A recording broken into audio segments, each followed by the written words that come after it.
Hello, good evening and welcome ladies and gentlemen to another round of epic and exciting and entertaining racing action in the Sim Racing Collective in collaboration with oNiD Racing Community GR Cup for 2026 as brought to you on the premier sim racing platform available only on PC known as iRacing. That's right, we're back with a bang today and after a sensational season open last time out in Spain at the Circuit de Barcelona Catalunya, well where exactly have we made our way to today? Well we've kept with the theme of national circuits because last time out we raced at the Club National layout in the Barcelona circuit, and we have headed to Germany for the Hockenheimring Baden-Württemberg National A layout. Now, this circuit, of course, captures the majority of the Hermann Tilke redesigned Hockenheimring from 2002. However, what it does subtract is the long run all the way down towards the Spitzkehrer hairpin, but otherwise it retains most of the circuit's features, and with that, a highly technical test awaits our drivers. And it's easy to see when you do look at the diagram on your screen. We're a wide variety of 15 corners over its 2.29 mile length. This is a circuit that brings many a domestic and club level and even national level racing series to its tarmac on an annual basis,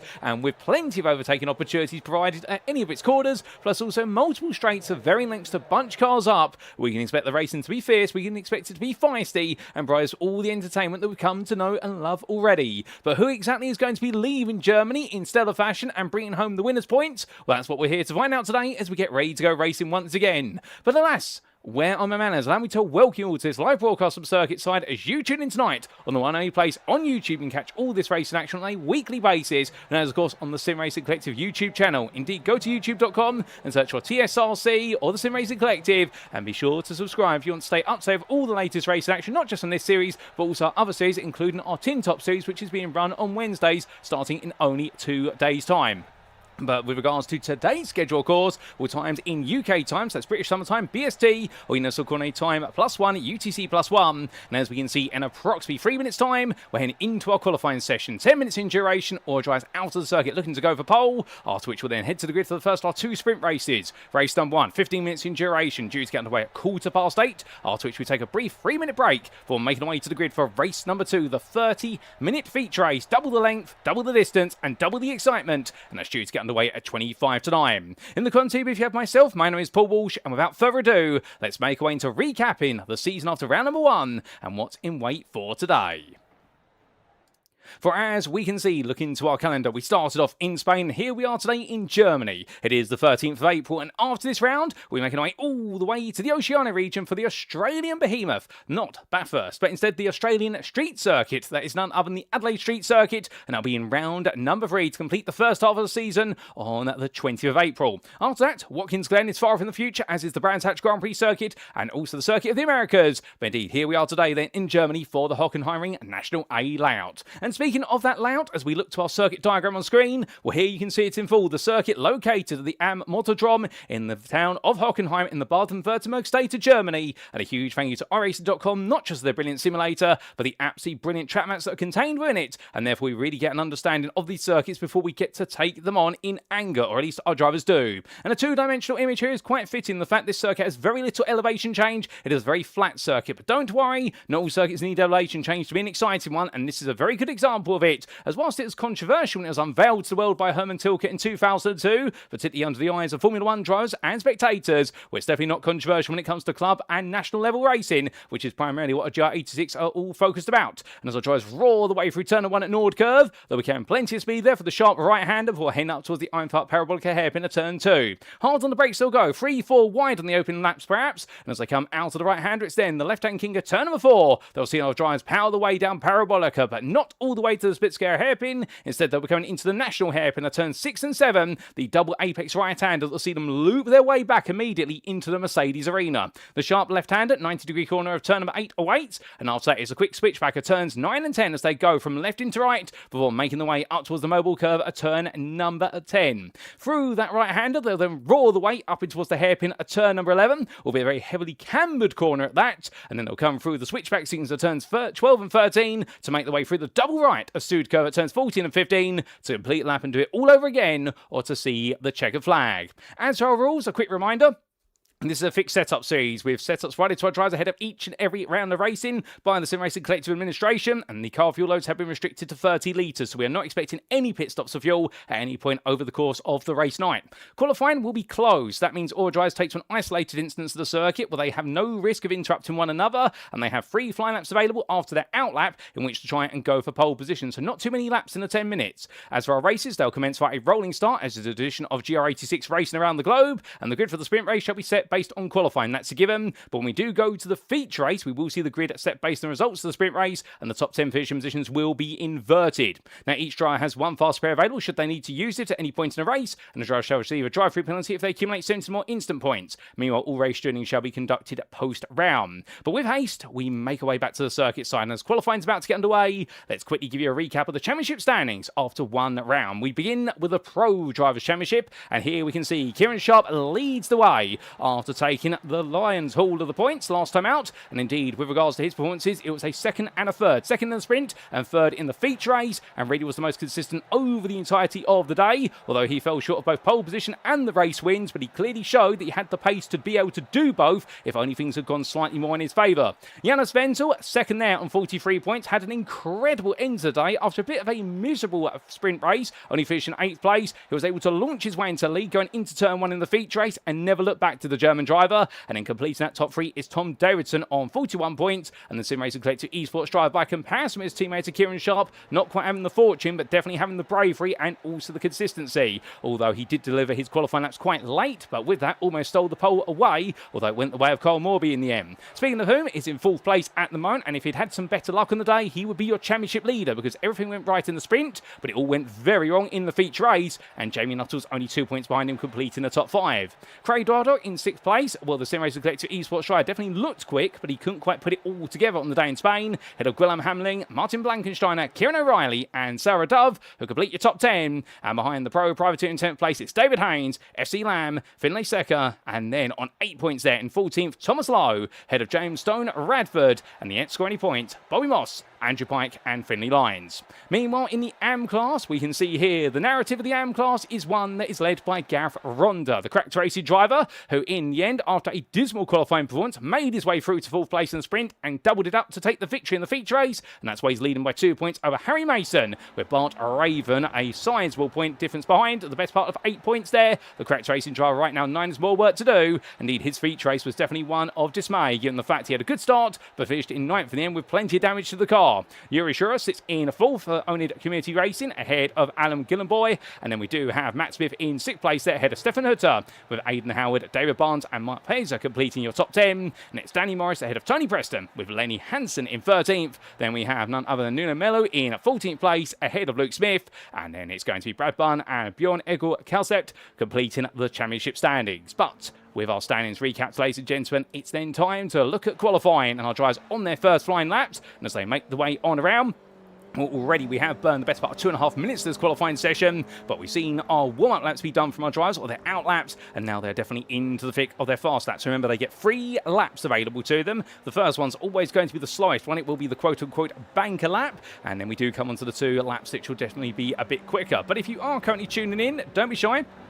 Feel free to say hi and let us know how you're doing today. And if it is a bit of a dismal Monday for you, Mondays can always be a bit difficult when you go back to land of work. Well, hopefully we can turn your frown upside down into a big old smile. Indeed, there's nothing quite like enjoying some absolutely brilliant battle action with Toyota GR86s. And remember, this is the car that was unveiled to the world in 2022 with the unveiling of the Toyota GR86 production car, and well, it has been a staple of the Toyota Gazoo Racing North America Series since 2022, and well, it's easy to understand why. And I'm amazed it hasn't made its way across the globe yet, although the series has definitely attracted many an international driver to the American main series. But as we see our first lap times coming in, well, Tom Davidson currently looking quite quick out there, no doubt about it, although a bit more work perhaps for him to do, as Kieran Sharp has set the benchmark, the best part of 2 1/4 attempts faster ahead of his teammate, but we saw that last time, and the fact the two of them seem to be slightly different. different, as Kyle Morby, meanwhile, well, he was Mr. Pole Sitter in Spain, but it, of course, came quite late in the day with regards to that pole position, but what a story it was in qualifying between them in the Pro class,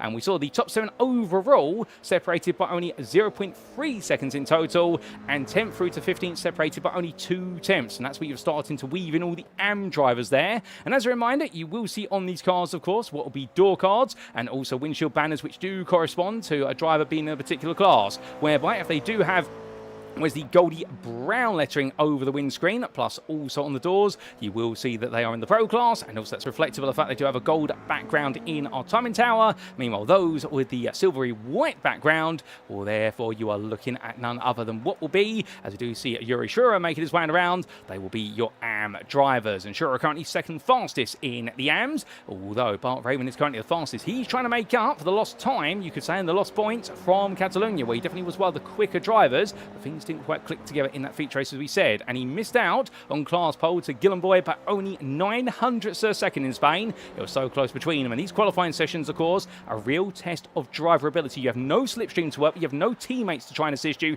You've got to do this by yourself. You've got to track to yourself. Everyone's got identical conditions. You've all got identical cars, and that's the great thing about Fixed Setup Series. It means it really comes down to you as a driver getting the most out of the machinery you're given. You have no choice. The only thing you can change on the car is the brake bias.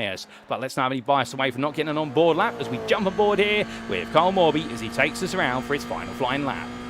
So in towards turn 1 he goes, lift off the throttle, chuck the car in and mount the exit curve there. Keep it within track limits. Now making his way down towards turn 2. From Nord curve in towards Einkirk Parabolica. Nero looks to his left-hand side for his brake marker and braking at the 100 metre board all the way down from 183 kilometres an hour to an apex speed of 77 kilometres an hour. Lets the car roll deep so that way he can pick up the speed down on the exit curve in the turn 4. Now flat out down towards the National A hairpin, and well, he'll stay over to the left-hand side through Parabolica curve, but he won't be able to take that long of a breather here as he looks for his brake marker. It will be the 100 metre board here. Onto the brakes he goes, and then trail braking all the way down. You have to U-shape your way through here, or V-shape, and in fact he goes to the V-shape there, connecting the dots together through turn 6 and 7. Now into the Mercedes arena, braking at the 50 metre board, chuck the car in, drop to second gear, takes a lot of sausage curve, puts it up onto 2 wheels, and now from left into right as he sweeps his way, and coming out of turn 9, the complex there of left into right, it's now onwards he'll go towards turn 10. As he does so, getting ready for the Mobile 1 curve. Here it's about to stay close. That wall goes as late as you can for your turning point. And lift off the throttle there, perhaps dab the brakes to get the weight forward. And now over to the right-hand side he goes for the corner known as Vettel Bend. And that's a bit of a nickname given there. A bit of a harsh one because of his infamous incident back in the 2010s when he was leading and put his Ferrari into the gravel in the wet. But coming over the crest now, turns 12 into 13 and through 14. Now onto the brakes here and making his way all the way through the combination of 14 and 15 at Sud curve. 2 wheels in the white lines, that's all you need. And for Kyle Morby, this has been a decent lap, but what's it going to be when he crosses that time line? The answer is going to be, does he improve or does he not? And by the looks of things, he is not going to improve. So Morby in the end doesn't quite get the job done, and that is going to be his qualifying session done and dusted. He won't be going any higher. He will be starting 5th today at the very most. He may be going lower if somebody else improves. Kieran O'Reilly, well, he's definitely had a bit more of an impressive qualifying performance, but what about in the AM class, I hear you ask? Well, Bart Raven still the fastest out there, and Yuri Shura, meanwhile, second. Aidan Howard, he's currently on a cool-down lap, so he should be starting 4th at best, but most of our drivers have completed their qualifying session. The only driver who has not done a qualifying lap so far is the absolutely lovely livery machine of Sarah Dove, who heads on through, currently in 12th place overall, 11th in the Pro class. And the reason we love this livery, if you didn't catch it last time on the broadcast, is because this is a livery which does refer to the Toyota Group C car, which did date back into the 1990s, if I remember correctly. I struggle to remember the exact name and specification of the car, but it is a tribute livery on that car, and well, it does stand out. If you're in the know of your old Toyota prototypes, you'll know immediately what this livery is referring to. And well, if you do look on simulators, particularly on, if I remember correctly, a Gran Turismo 3, the car definitely was one of the cars that everybody wanted there because it was so powerful on that simulator all those many years ago. But coming back to the present, as Dove makes her way out of the final quarter, what's it going to be here? Currently down in 12th. Does she find a bit more time? The answer is going to be yes. She jumps to 11th place, just squeeze ahead of FC Lamb, and Lamb's going to find out very shortly that he has been demoted to 12th place, and he's going to be going no further. Now, Kyle Morby is out there at the moment, so we do have 3 flying laps available. It does seem as though, as he completes a full flying lap, well, if this does stand, then I think we're being corrected, but does Morby find any more time out there? He does set one of the faster first sectors, but he does not improve on his time. So I think he's just putting in the laps right now, knowing that with time available, every second you can get out of the circuit is worth some extra practice time. And of course, we had the opportunity to catch up with Cole after the racing at the Barcelona-Catalunya circuit, and he absolutely loved it in Spain. The only thing was he was a little bit regretful of the way the race played out in race number 2, because he was definitely hoping for a lot more there. But still, it's gone, it's in the past, and that's the thing. You have to move forward when it all goes a bit wrong. And well, we have 27 drivers in attendance today. Mark Payes is the only driver who has yet to set a qualifying lap, and I don't think he's going to be getting one in, given the fact he's aborted 2 of them, and he has 1 lap left, but if he leaves the pit lane, that will count as an out lap. So, therefore, he won't be able to get his lap in. He will be restricted, starting from the very back of the field, and with 30 seconds left to go at this point, this qualifying session is all done and dusted, and the lowest place driver who has set a lap time is going to be Gareth Ronda. But to be fair, the Pennzoil driver, knowing that he starts from the back, well, we saw plenty of drivers start from the back going into the sprint race, and how quickly they made their way forward. So definitely a situation whereby, given how visceral the racing can get between these cars, starting towards the back isn't always a bad idea, particularly for racing in the AM class. But as we see our pro, Saradov, make it away into the pit lane, well, that is qualifying complete, ladies and gentlemen, and it is time to make our way to the grid for the first of 2 races here today at the Hockenheimring Baden-Württemberg National A Circuit. And so our drivers make the way onto the grid, and as they do, this is how they'll line up for our first race of the day in round number 2 of the Sim Racing Collective with the oNiD Community Racing GR Cup for 2026. And as we can see, Tom Davidson takes pole position for TSRC Esports, joined on the front row by his teammate Kieran Sharp, in the end being able to beat him to pole by a slender margin of only 28 thousandths. It's then going to be Jamie Nuttall for Cracked Racing, who starts 3rd ahead of David Haynes, and well, Haynes putting in an absolutely brilliant qualifying lap. Let's start on the 2nd row of the grid, his best qualifying points of the season so far. Kyle Morby starts 5th, a bit different compared to Spain, but to be fair, when you're only 3 tenths off a pole, that is a very tiny margin, and then it's only a half tenth back to Martin Blankensteiner. The Dane will be smiling with that, starting 6th for Crack Racing. Kieran O'Reilly for MSA Racing starts in 7th, just ahead of Craig Twardot for TSRC Esports. The 2 of them separated by nothing more than 13 thousandths, and that theme of closeness continues when you do see Gwellam Hamling starting in 9th place there, and the Luxembourg driver just out qualifying Bart Raven by less than 4 hundredths. And the Cracked Racing driver starting in 10th place, he is going to be your AM pole sitter. Well done to Bart for that. Definitely a big result there. Now, can he convert it into a win in the sprint? Saradov starts 11th, the privateer, ahead of FC Lamb for GRS, and then outside the top 6 rows, looking down to the 7th row, we have Yuri Shura for oNiD Community Racing, and well, he starts in 2nd in the AM class today, ahead of Bobby Moss for Nigel Mansell Fan Club. Well, will he get his moustache on? Will he be the Red 5 of the day? We'll have to wait and see, as meanwhile, Finlay Secker starts in 15th for Drive Lounge Racing, just ahead of the Dogs, and that's none other than the Dogs of Harry Mason, who starts in 16th place. Aidan Howard starts 17th there for oNiD Community Racing, ahead of Stefan Hutzer for Cracked Racing, and completing your top 20 is going to be the Dogs Machine, firstly of James Stone Radford, and he will be in the company there on the 10th row of none other than Bjorn Egil Kalset. We then see 21st, it's going to be Lenny Hansen for Wheelchair Racing, ahead of Matt Smith for Cracked Racing. Both of them were very impressive in Spain, but their qualifying points have not been impressive here today. And then we see Thomas Lowe starting 23rd, ahead of Tony Preston, and from the 2 privateers to the final row of the grid, the final full row of the grid that is, we will see it's none other than Danny Morris there, the privateer, ahead of Cracked Racing's Gareth Ronda, and not setting the time in qualifying and starting from the very back of the field, it's the all-black machine from South Africa. It's going to be Mark Pazer, the privateer in the 77, who brings up the rear of the field, but I suspect he won't be the rear of the field when this race is all said and done. But without further ado, ladies and gentlemen, the field is already set. They're all absolutely itching to go, and that's the wonderful thing about these drivers. They're all very eager to go on a charge, but who exactly is going to be the one who can make the biggest charge here? Well, the pace car is almost ready to pull away. We're only 20 seconds away from starting to make away onto the partial formation lap, and do keep in mind, of course, the fact that we are in a short formation lap, so we start in the run into Mobile 1 curve. They won't have that much time to warm up the tyres. But as we sit on board for a brief moment with David Haynes, of course, he starts on the 2nd row, and this is an interesting place to start, outside in towards turn number 1. The reason being for that in the fact that you do have the better line into turn 1, theoretically. Too wide into Nord curve in wider cars like GT3s is a no-go.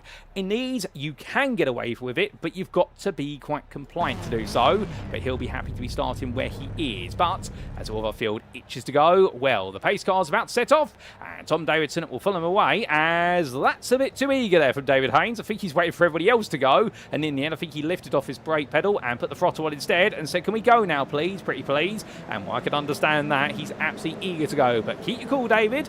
Keep it cool indeed, because once we get going, well, you can imagine he's going to be very eager to see if he can get on the podium if he can, if not take that win. But all of them making the way on through here, and well, it's an absolutely packed grid, a whole colourful variety of liveries on these cars as well. And I can tell you one thing, the dogs machine there of Harry Mason, well, new livery on the car for today, and that really does stand out with the red and the silver on it. But without further ado, who's going to stand out when we go green flag racing? Well, it's over to Tom Davidson to tell us, because it's time for him to get us up to racing speed as they come out to the final corner.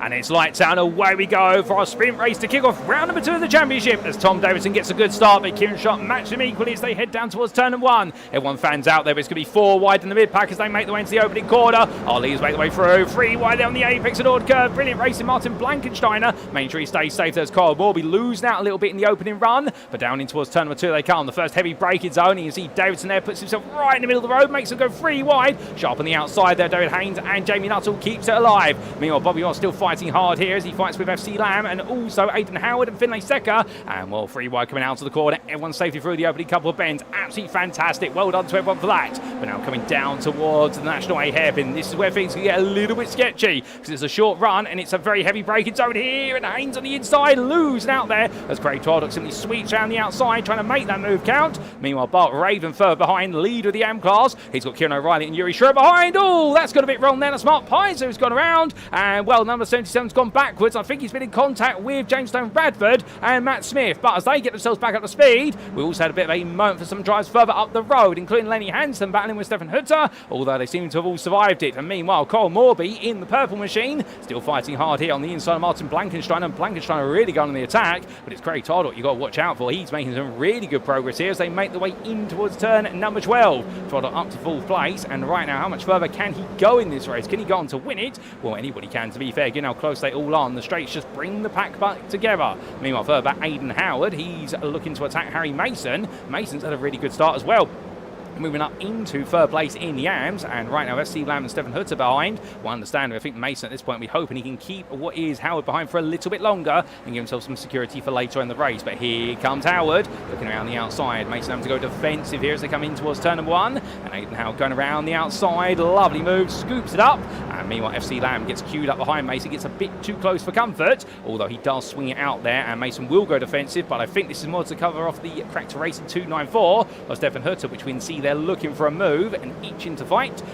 Fight not quite coming together, but back to the front as we've got a couple of drives with slowdown penalties there. That's the track limits, I suspect, out of turn 1. David Haynes losing out there, and also Finlay Secker losing out, so therefore they're going to fall down the order to a degree, and as they do, well, suddenly now they've got even more pressure on them. But remember, if you finish towards the back end of the top 10, you will be towards the front of the grid for our next race as Yuri Schroeder goes round, and that car parks on the inside of the exit there of the hairpin, and everyone does take a race of action. Well done to everyone for avoiding it. Indeed, everyone really have got their best racing gloves on today. The quality of the races so far has been absolutely spectacular. Harry Mason, well, he's still having a fight now. It's Bobby Mosso over the back of him like a bad rash as they come back towards us now, heading in towards Mobile 1 curve, the second stadium sequence. You can see there Moss looking for an opportunity. Thomas Lowers one in the rear of the picture, looking up the inside there in the Golf livery machine, the number 44 driver, living in the golden age of motorsport, the 70s and the 80s in that car. And as he comes on down, well, make his way onto the brakes there, as that's going to be a very aggressive move by Bobby Moss, looking up the inside of Harry Mason, tries to squeeze his way into turn number 12. The only problem is now he puts himself on the outside towards Sud curve, and at this point Mason will just simply make his car as wide as possible. But do keep in mind, as the Anya machine from SpyX family tries to make a move, that's not going to quite work there. If you know your anime, you'll know exactly what we're all about. But right now, you could definitely say that Bobby Moss is trying to forge his way forward, but it's not going to be quite easy, as Nigel Mansell fan club driver is still going to find himself too wide until Harry Mason decides to give it up there and decides to play a little bit placid. But meanwhile, we do see Aidan Howard, Gwellam Hamling and FC Lamb together. They're going to go 3 wide. Gwellam Hamling in the middle. Can he hold them off here? Can he go for the Moses defence? Yes, he can. And in the end, it's his Arc to Covenant as they make their way out of turn 2 in towards 4. But Howard and FC Lamb definitely trying to fight their way forward. Meanwhile, the leaders, top 3, heading down in towards National A hairpin. And this is Kieran Sharp on the inside of Davidson. So these two have worked together so far for TSRC. But Jamie Nuttall now puts the pressure on and says, how about I get involved and up the tempo just that little bit more. So it does look as though Nuttall a bit eager, as Davidson still fighting hard. Sharp 2 wide. Now Nuttall's going to try and make it 3 wide coming through 9. But you can see there, pulls it very much over to the left-hand side as Kieran Sharp goes up onto 2 wheels for a brief moment. But he runs out wide. Now it's going to be 4 wide as Craig Tardock gets the inside of all 3 of them. No way is he going to pull this off into turn number 11. He goes for it. He's going to take 2 of them here. Craig Tardock, my good lord. He puts one on his teammates there, but look at Carl Morby. Morby gets a really good run, but the problem is he gets a face full of Davidson as they come in towards turn number 12. He's been able to find a way to the inside a bit quicker. He may have got all 3 of them there, but Jamie Nuttall is in to lead this race, and now it's 2 by 2 behind him as they come towards the end of the opening 5 minutes. My goodness, classic racing between these guys, and that's only a third of the race complete. We've still got plenty more of it to go, and we are being spoiled right now as they roll the way onwards. But indeed, as long as they keep it clean, I think we'll be very happily gorging on this all the way to the very end of the race.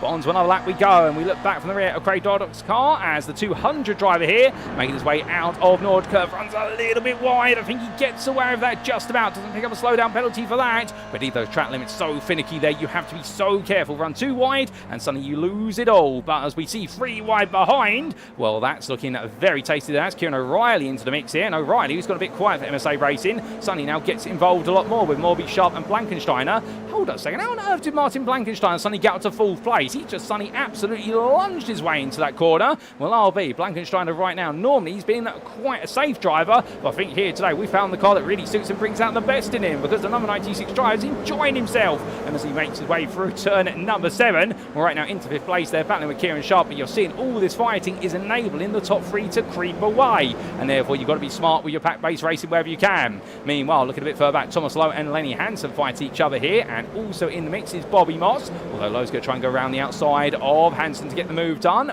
Will he get it done? The answer may be yes here, because he will be on the switchback sequence of the right-hander.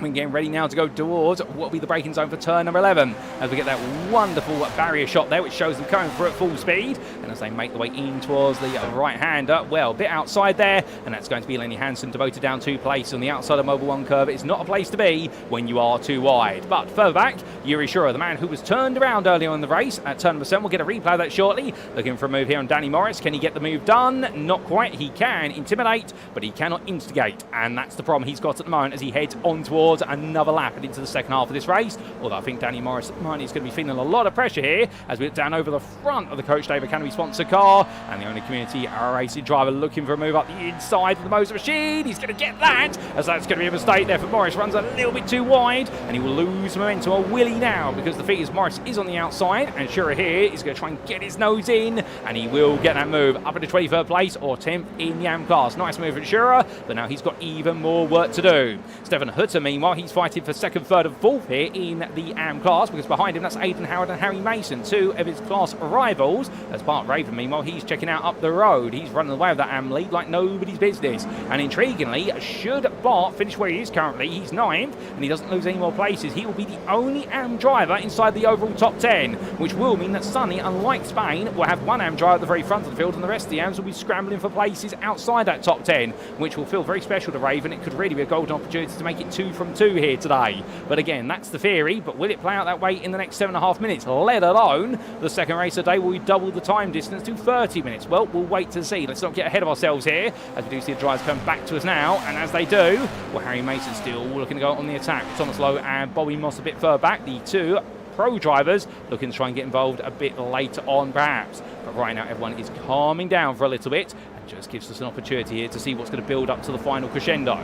Craig Tardock still keeping Tom Davison behind, but you can see Nuttall right now 1 second clear at the very front. And let's talk you through your top 10 after what is almost 10 minutes of racing. It's Nuttall who leads for Crack Racing by a second over Craig Tardock, the TSRC eSports driver, ahead of his teammates of Tom Davidson and Kieran Sharp. Martin Blankensteiner is 5th. And the Cracked Racing driver right now absolutely enjoying himself out there, fighting hard and fighting firmly. In fact, here comes Carl Morby up the inside in the purple machine, and the priority right now goes for it on the brakes, goes a little bit deep, has to go defensive now going through 4, and you can tell as these cars are getting lighter and the tyres are all nicely warmed up and the brakes are warmed up as well, they are starting to really want to chew into those braking zones, these drivers. They're coming alive, and that's what this GR86 is all about. The more you get out to speed over the course of the race distance, the more aggressive you can be with it, but it does also have quite a rate of tyre degradation if you are aggressive with the car, you'll find even over 15 minutes you will suddenly start losing out what will be tyre life in the closing stages. So you have to do a little bit of tyre wear protection in this race. In our 30-minute race, you will have to do quite a bit of it to make sure you've got the tyres to get to the end. But Morby right now still attacking in 6th, ahead of Kieran O'Reilly, who's constantly watching right now in 7th place. Then we have David Haynes just behind them as they make their way up towards turn number 11. And then it is from all pros to your AM leader, Bart Raven, in 9th place, who's locked himself onto the back of the top 8 pack. And he has a 4.5 second gap to Gwilym Hammerling, who is currently rounding out your top 10. FC Lamb, best the rest in 11th. He brings the rest of the field with him because Stefan Hutter, currently behind the GRS driver, is your 2nd place AM driver for Cracked Racing. Head of Aidan Howder completes the AM top 3. But he's got Thomas Lowe, Harry Mason, and Bobby Moss there. And Bobby Moss is 16th from the Nigel Mansell fan club and currently 12th of your pro drivers. Now, we have had a couple of minor incidents since the start of this race. We haven't had too many, to be fair. It has been a relatively clean race thus far. But we did have this happen on lap number 1 for Matt Smith and Mark Peza. What exactly happened? Let's find out. So this was a big incident for the Cracked Racing and the privateer drivers coming down to the braking zone, and it was Smith there on the outside of Ronda. Pazer went in a little bit too deep. Car went off the road over in the distance. That's Matt Smith taking a bit of a run, I think. Well, in fact, that's not Matt Smith taking a run. That was James Stone Bradford taking a journey and a half. How exactly did he end up all the way over there, I wonder? Well, he made his way down to the braking zone, and the Dogs driver went on the brakes too late, and in the end saw there was a gap and let off the brakes and made his way through it. So sacrificed his race for the greater good of everybody else. Well done to that man. Not an easy thing to want to do. We also did have this for Sarah Dove. This was towards the end of the run in towards Mercedes. And well, this was a scramble and a half. And well, they all made the ones to the brakes. Everyone fighting and fighting for position. And a tiny tap on the rear there from the Anya car. And that sent around. That was Bobby Moss there, sending Sarah Dove around. I don't think any menace was meant. But of course, that's what the camera angle shows us. It could be a very different story with regards to what actually happened in reality. And we had this for Bobby Moss a bit later on lap number 2. After his altercation with Dove on lap 1, made his way out to turn number 7. Yuri Shura had been turned around. And well, he had to take evasive action. And Shura, meanwhile, well, this is how he ended up spinning for oNiD Community Racing. The 36 driver there with the 351 just on its inside, a small rear right quarter panel turn, and unfortunately they get hooked together, and Gwilym Hammerling turning him, it would seem, with that contact. But again, we're not quite sure exactly who did what in that sequence, but definitely the two had a bit of a rub there as we go back to your live racing, ladies and gentlemen. But as we come back, well, time is of the essence. 3.5 minutes to go. Those have been the big moments of this race. But right now, we are on to lap number 8. And as we can see, Jamie Nuttall still leading, but the gap is being brought down. Now 7 tenths. You can see Twaddock, Davidson and Sharp, they're pretty all on the team radio to each other. And I said, look, let's just wait. Let's not fight each other right now. Let's work together and bring Jamie into the fold. And of course, they all know Jamie Nuttall very well. All 4 of these drivers know each other like the back of their respective hands. They've been rivals for years, almost in fact decades in the world of sim racing. And as they head on down right now, well, they would not like to let Nuttall get away with this one. Otherwise, I think he'll be very happy to take the first win of the day, because it will mean he starts 10th for the second race, and that's always going to be a bigger challenge than the second one. But meanwhile, further back, Martin Blankenstein and Carl Morby. Well, that was Morby up the inside there, and well, coming in from quite close, to be fair. I think Blankenstein saw it was coming, and he now wants to go on the counter-attack here as they make the way on through. But right aboard the nose camera of the Danes number 96, inside the Toyota badge, very tactically placed. And as he comes on around right now, with the cars hopping around, and that happens there with the depressions in the curbs. They've got this lap plus another 2 to go, but Blankenstein are falling a little bit back now. I think this is all apart, just letting Cole Morby perhaps settle down and see if he can pull both of them up into the fight for 4th place. In fact, it's 9 tenths away, but Morby, if he sees a target in front of him, he will be absolutely going for it like a heat-seeking missile. But as he comes out of turn number 12, there's going to need to be a bit of time for that to happen as they all come through. Further back, Sarah Dove continues her journey back up the field, up to 17th place, looking to take on Calcetta right now. And well, we'll have to wait and see whether she can find a way past the Norwegian driver, albeit that is going to be Lenny Hansen taking a cheeky peek up the inside, and the wheelchair racing driver there definitely seeing what he can do, not quite working out, but understandably having some confidence in the car, and that's this one theme of this car. You can be very confident with it, as that's a very confident move from Kieran O'Reilly there to make his way ahead of David Haynes into Nord Curve. But now Haynes is going to try and come back on the switchback here down towards IFAT Parabolica Bend, and well, we can see that Kieran O'Reilly under pressure, but Raven just watching behind. Raven doesn't need to get involved at this point because the AM drivers don't gain anything for beating pro drivers other than perhaps the opportunity to start further up the order in the next race, alternatively invert themselves even further, and that's what we're seeing Raven do. So he's letting Haynes and O'Reilly knock 50 shades of racer out of each other, and as they come down towards turn number 6, well, you can see O'Reilly trying to go around the outside here, brave, bold, but is it brilliant? Not quite, because Haynes on the inside line can just simply run him out to a little bit of road there, running nice and wide, but O'Reilly given the space that Haynes has offered him, he's going to take it. He's going to go to the inside there, Mercedes corner, and now Haynes looks at the switchback again, but because he wasn't as aggressive coming out to the national hairpin, it's enabled O'Reilly to take that place. Meanwhile, Nuttall's being allowed to run away now, as we have got a minute left to go, and Craig Tardock at this point try to stem the tide, which is Tom Davidson going around the outside to inside into turn 12, and Davidson's going to get that place straight away there, as meanwhile Kieran Sharp tucking it behind. You see Kyle Morby try to look around the outside. Well, suddenly Morby's been brought into this fight. He's been given an invitation that nobody wanted to offer him, and Morby right now says, do you mind if I join? I think Kieran Sharp's looking in his rearview mirror right now and saying, who invited that guy? And well, Kyle Morby's going to be grinning as he makes his way through Sud Curves. We've got one more lap to go. Can he sneak his way onto the podium here? Well, we ride on board right now as they all make the way down towards turn 1. 2.4 litres of 225 brake horsepower as they come in towards the opening right-hander. Chuck the car into the corner right now. Everyone trying to avoid that sausage curb. You've got to be careful not to run too wide. And the sausage curb will put the car into two wheels, and normally see you understeer wide to a slowdown, which Kieran O'Reilly, I'm hearing in my hair, has just picked up one. So he's going to drop down from 7th place potentially, as we do see these drivers make the way through turn number 2. But it's a long train at the moment. Nobody wants to fall out of the toe. Everyone wants to stay together for now. Further back, we do see Egil Calcett still battling here with Dove and also Harry Mason. Mason right now trying to get Dove and Egil Calcett to fight each other to hold on to 3rd place in the AM class. Albeit here comes Dove up the inside. She makes the offer, and meanwhile around the outside goes Egil Calcett. They're trying to go for the reverse Moses manoeuvre, and Egil Calcett's going to make this happen. Lovely move there. Sees the opportunity, and Harry Mason doesn't know which way to look. He's surrounded by cars. Now Lenny Hansen's going on the attack. Egil Calcett may have just bought himself a podium with that. We'll have to see what he can do. He's still battling with Mason, however, and that fight's going to go on here as now Mason coming on down into the brakes they go, and it's going to be around the outside of Hansen. Tries, but he understeers wide on the braking. He's going to lose that opportunity as the clock strikes 0. We are on the final lap. Meanwhile, Kieran O'Reilly still fighting here with Bart Raven. They fight on,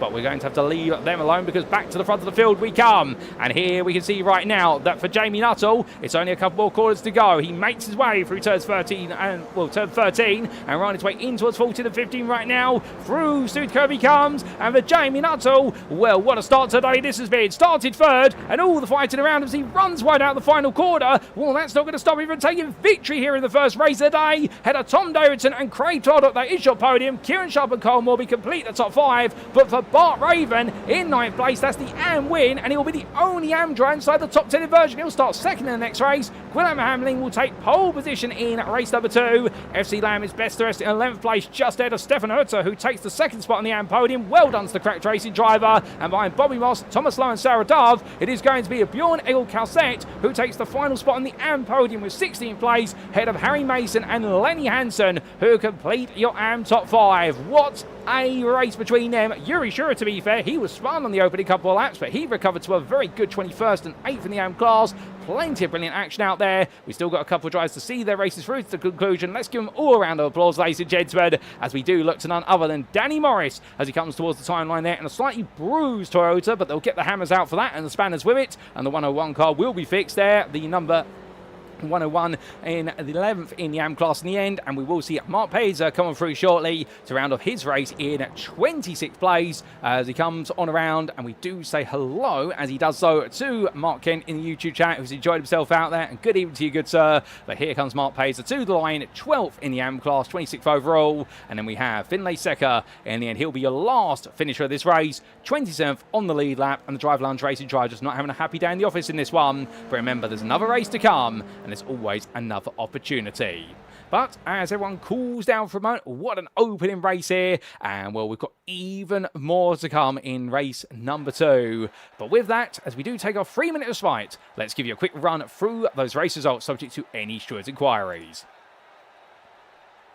And as we can see, after our first race of the day, our 15-minute sprint here for round number 2 of the Sim Racing Collective in collaboration with the oNiD Community Race GR Cup on iRacing at the Hockenheimring Baden-Württemberg, our sprint winner was Jamie Nuttall for Cracked Racing, delivering the goods there, starting on the 2nd row of the grid, but quickly finding his way into lead and never let it go. Tom Davidson led the trio of the Sim Racing Collective Esports ahead of Craig Tardock and Kieran Sharp. Sharp unfortunately missing out on the podium and couldn't quite continue a podium streak, and Tardock find his way onto said podium alongside Davidson. Kyle Morby he took 5th in the end, fighting hard, but qualifying did let him down a little bit, and then he wasn't able to quite penetrate his way into the podium, but he was able to stay ahead of Martin Blankensteiner, who definitely looked confident in the car, and the Cracked Racing driver can be counted on for more fighting in race number 2 shortly. David Haynes was 7th ahead of Kieran O'Reilly, with their brilliant battle coming to a conclusion for MSA Racing. However, it wasn't the conclusion they wanted with that slowdown penalty, and Bart Raven was your AM winner there in 9th place for Cracked Racing, ahead of his teammate of Hockenheimring, who rounds off the top 10, and the pair will make it an all Cracked Racing front row for race number 2. And then it was GRS's FC Lamb, best of the rest in 11th, ahead of Stefan Hutter, 2nd in AM, but he will be starting in 12th for the next race. He will be nowhere near Bart Raven going onto the grid, but he will be ahead of Bowie Moss and Nigel Mansell Fan Club, and also Thomas Lowe and Sarah Dove. Behind the Pro Privateers, it was then 3rd place and finisher of Bjorn Egil Kalset, and what a race he had in the end to get ahead of Harry Mason, a very tactical reverse Moses manoeuvre alongside Sarah Dove, and he was able to make it work. Mason in the end took 4th in the AM class, just ahead of Lenny Hansen, with the wheelchair racing driver, making sure he was comfortably clear of Gareth Ronda for Cracked Racing, and Tony Preston completed your top 20. Outside the top 20, not to be forgotten about, we saw 21st come the way of Yuri Shura on his recovery drive. Well done to him for only Community Racing. Others would have given up, but not quite so him. And Matt Smith in 22nd there for Cracked Racing after a bit of a difficult start to the race for that instant at turn number 6. Would have got pointed back in the right direction and still made up some ground. Aidan Howard was just behind him at the end by the best part of 4 attempts, and behind the only Community Racing driver, it was James Stone Radford with his long journey at the start of the race, seeing him go to the gravel for the dogs. And then we did have Danny Morris ahead of Mark Peza and Finlay Secker completing your finishers. All 27 starters making it to the end and all on the lead lap. But with that, ladies and gentlemen, we have got another race to come. That was race number 1 of the day. Race number 2 is coming up in about 30 seconds time. It's a 30-minute race, and well, no pit stops expected. Flat out racing action. With the twist, of course, of the fact that tyre management will be key, because the tyres of these GR86s do wear down a little bit, and therefore our drivers will need to be careful. And with that, we're going to be careful not to wear out our voice. We're going to take a quick sip of water in preparation for the excitement that is just around the corner.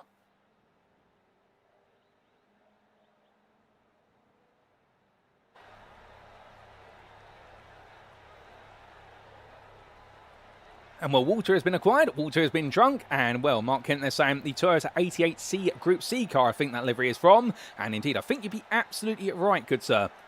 And well, an absolutely lovely livery on Sarah Dove's car, but as things go silent at the circuit once again, we can only mean one thing, ladies and gentlemen. It's time to head to the grid for our 4th race of the season. It is time for the 30-minute sprint in Germany.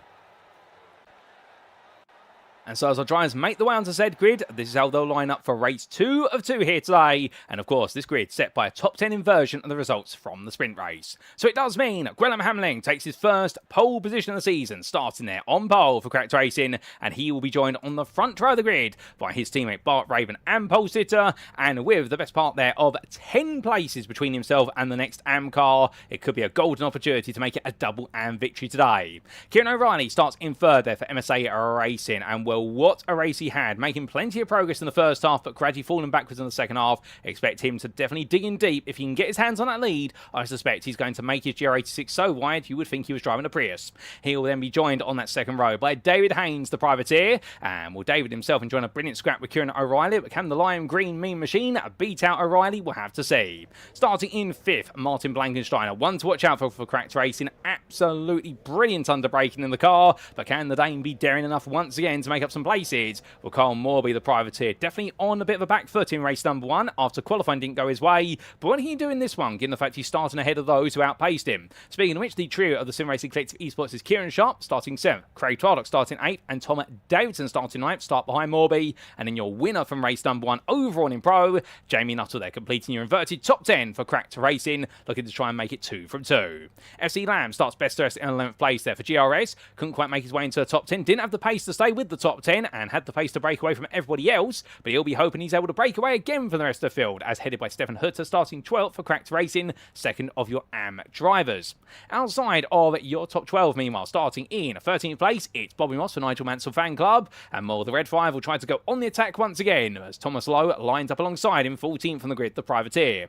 From the 44, we then do have the 5 01 of Sarah Dove, and indeed the Motul Tribute livery car, looking to go on the attack once more from the 8th row of the grid. Head up Bjorn Egil Kalset, who starts in 16th place. Third of the AM drivers, but 9, he's got a lot of pressure behind because it's all AMs for the next 3 rows. Starting of which is Harry Mason, 17th for the Dogs, ahead of Wheelchair Racing's Lenny Hansen. Hansen really coming alive towards the end of the race. He seems to be very good at protecting his tyres. Meanwhile, Harry Mason seems to struggle by comparison. Gareth Ronda then starts on the 10th row for Cracks Racing, and it's completed by Tony Preston, the privateer, who's 20th. And then on row 11, it's Yuri Shura. Watch out for him. He should be making a lot of progress in this one if he continues his recovery drive as per the plan in race 1. And the Dutchman for oNiD Community Racing will be joined on that 11th row by Matt Smith for Cracked Racing. Outside of all those AMs, we do have one more AM. It's Aidan Howard for oNiD Community Racing, started 23rd. And then we do have the pro of James Stone Radford completing your 12th row of the grid. And outside of those 12 rows, starting on the 13th row, it's Danny Morris there, a frustrating end to his race number 1. Can he make more happen in race number 2? The priority joined on the final complete row by Mark Paiser, who's 26th. And it'll be Finlay Secker, started 27th from the back of the field. And 9, he's got some more work to do in this one. Well, the field is set, ladies and gentlemen. Nora Dryers itching to get underway, and whilst the pace cars are about to pull away, they'll all be going once again. A couple of drivers taking their time, but some others really eager to go. They're all at the beck and call of the pace car there, to be fair, but you can see David Haynes, he wants to get going. So does Martin Blankensteiner, so does Kieran O'Reilly. They are all pretty much baying for, can we just go racing again? That's how addictive these cars are, and it's no wonder they are part of one of the free-to-racing series on iRacing. Indeed, one of the series you start in, it could be Mazda MX-5s, it could be FF1600s, or alternatively, it could be Toyota GR86s, and this car added to the simulator in commemoration with the unveiling of the Toyota Gazoo Racing North America GR Cup Series. And well, no wonder it's such a popular car here, and it's free to enjoy based on the road car that's very popular. And we're about to enjoy 30 more minutes of racing in it, because as Gwelem Hamling makes his way for the final quarter, he's about to take a screen for our second and final race of the day.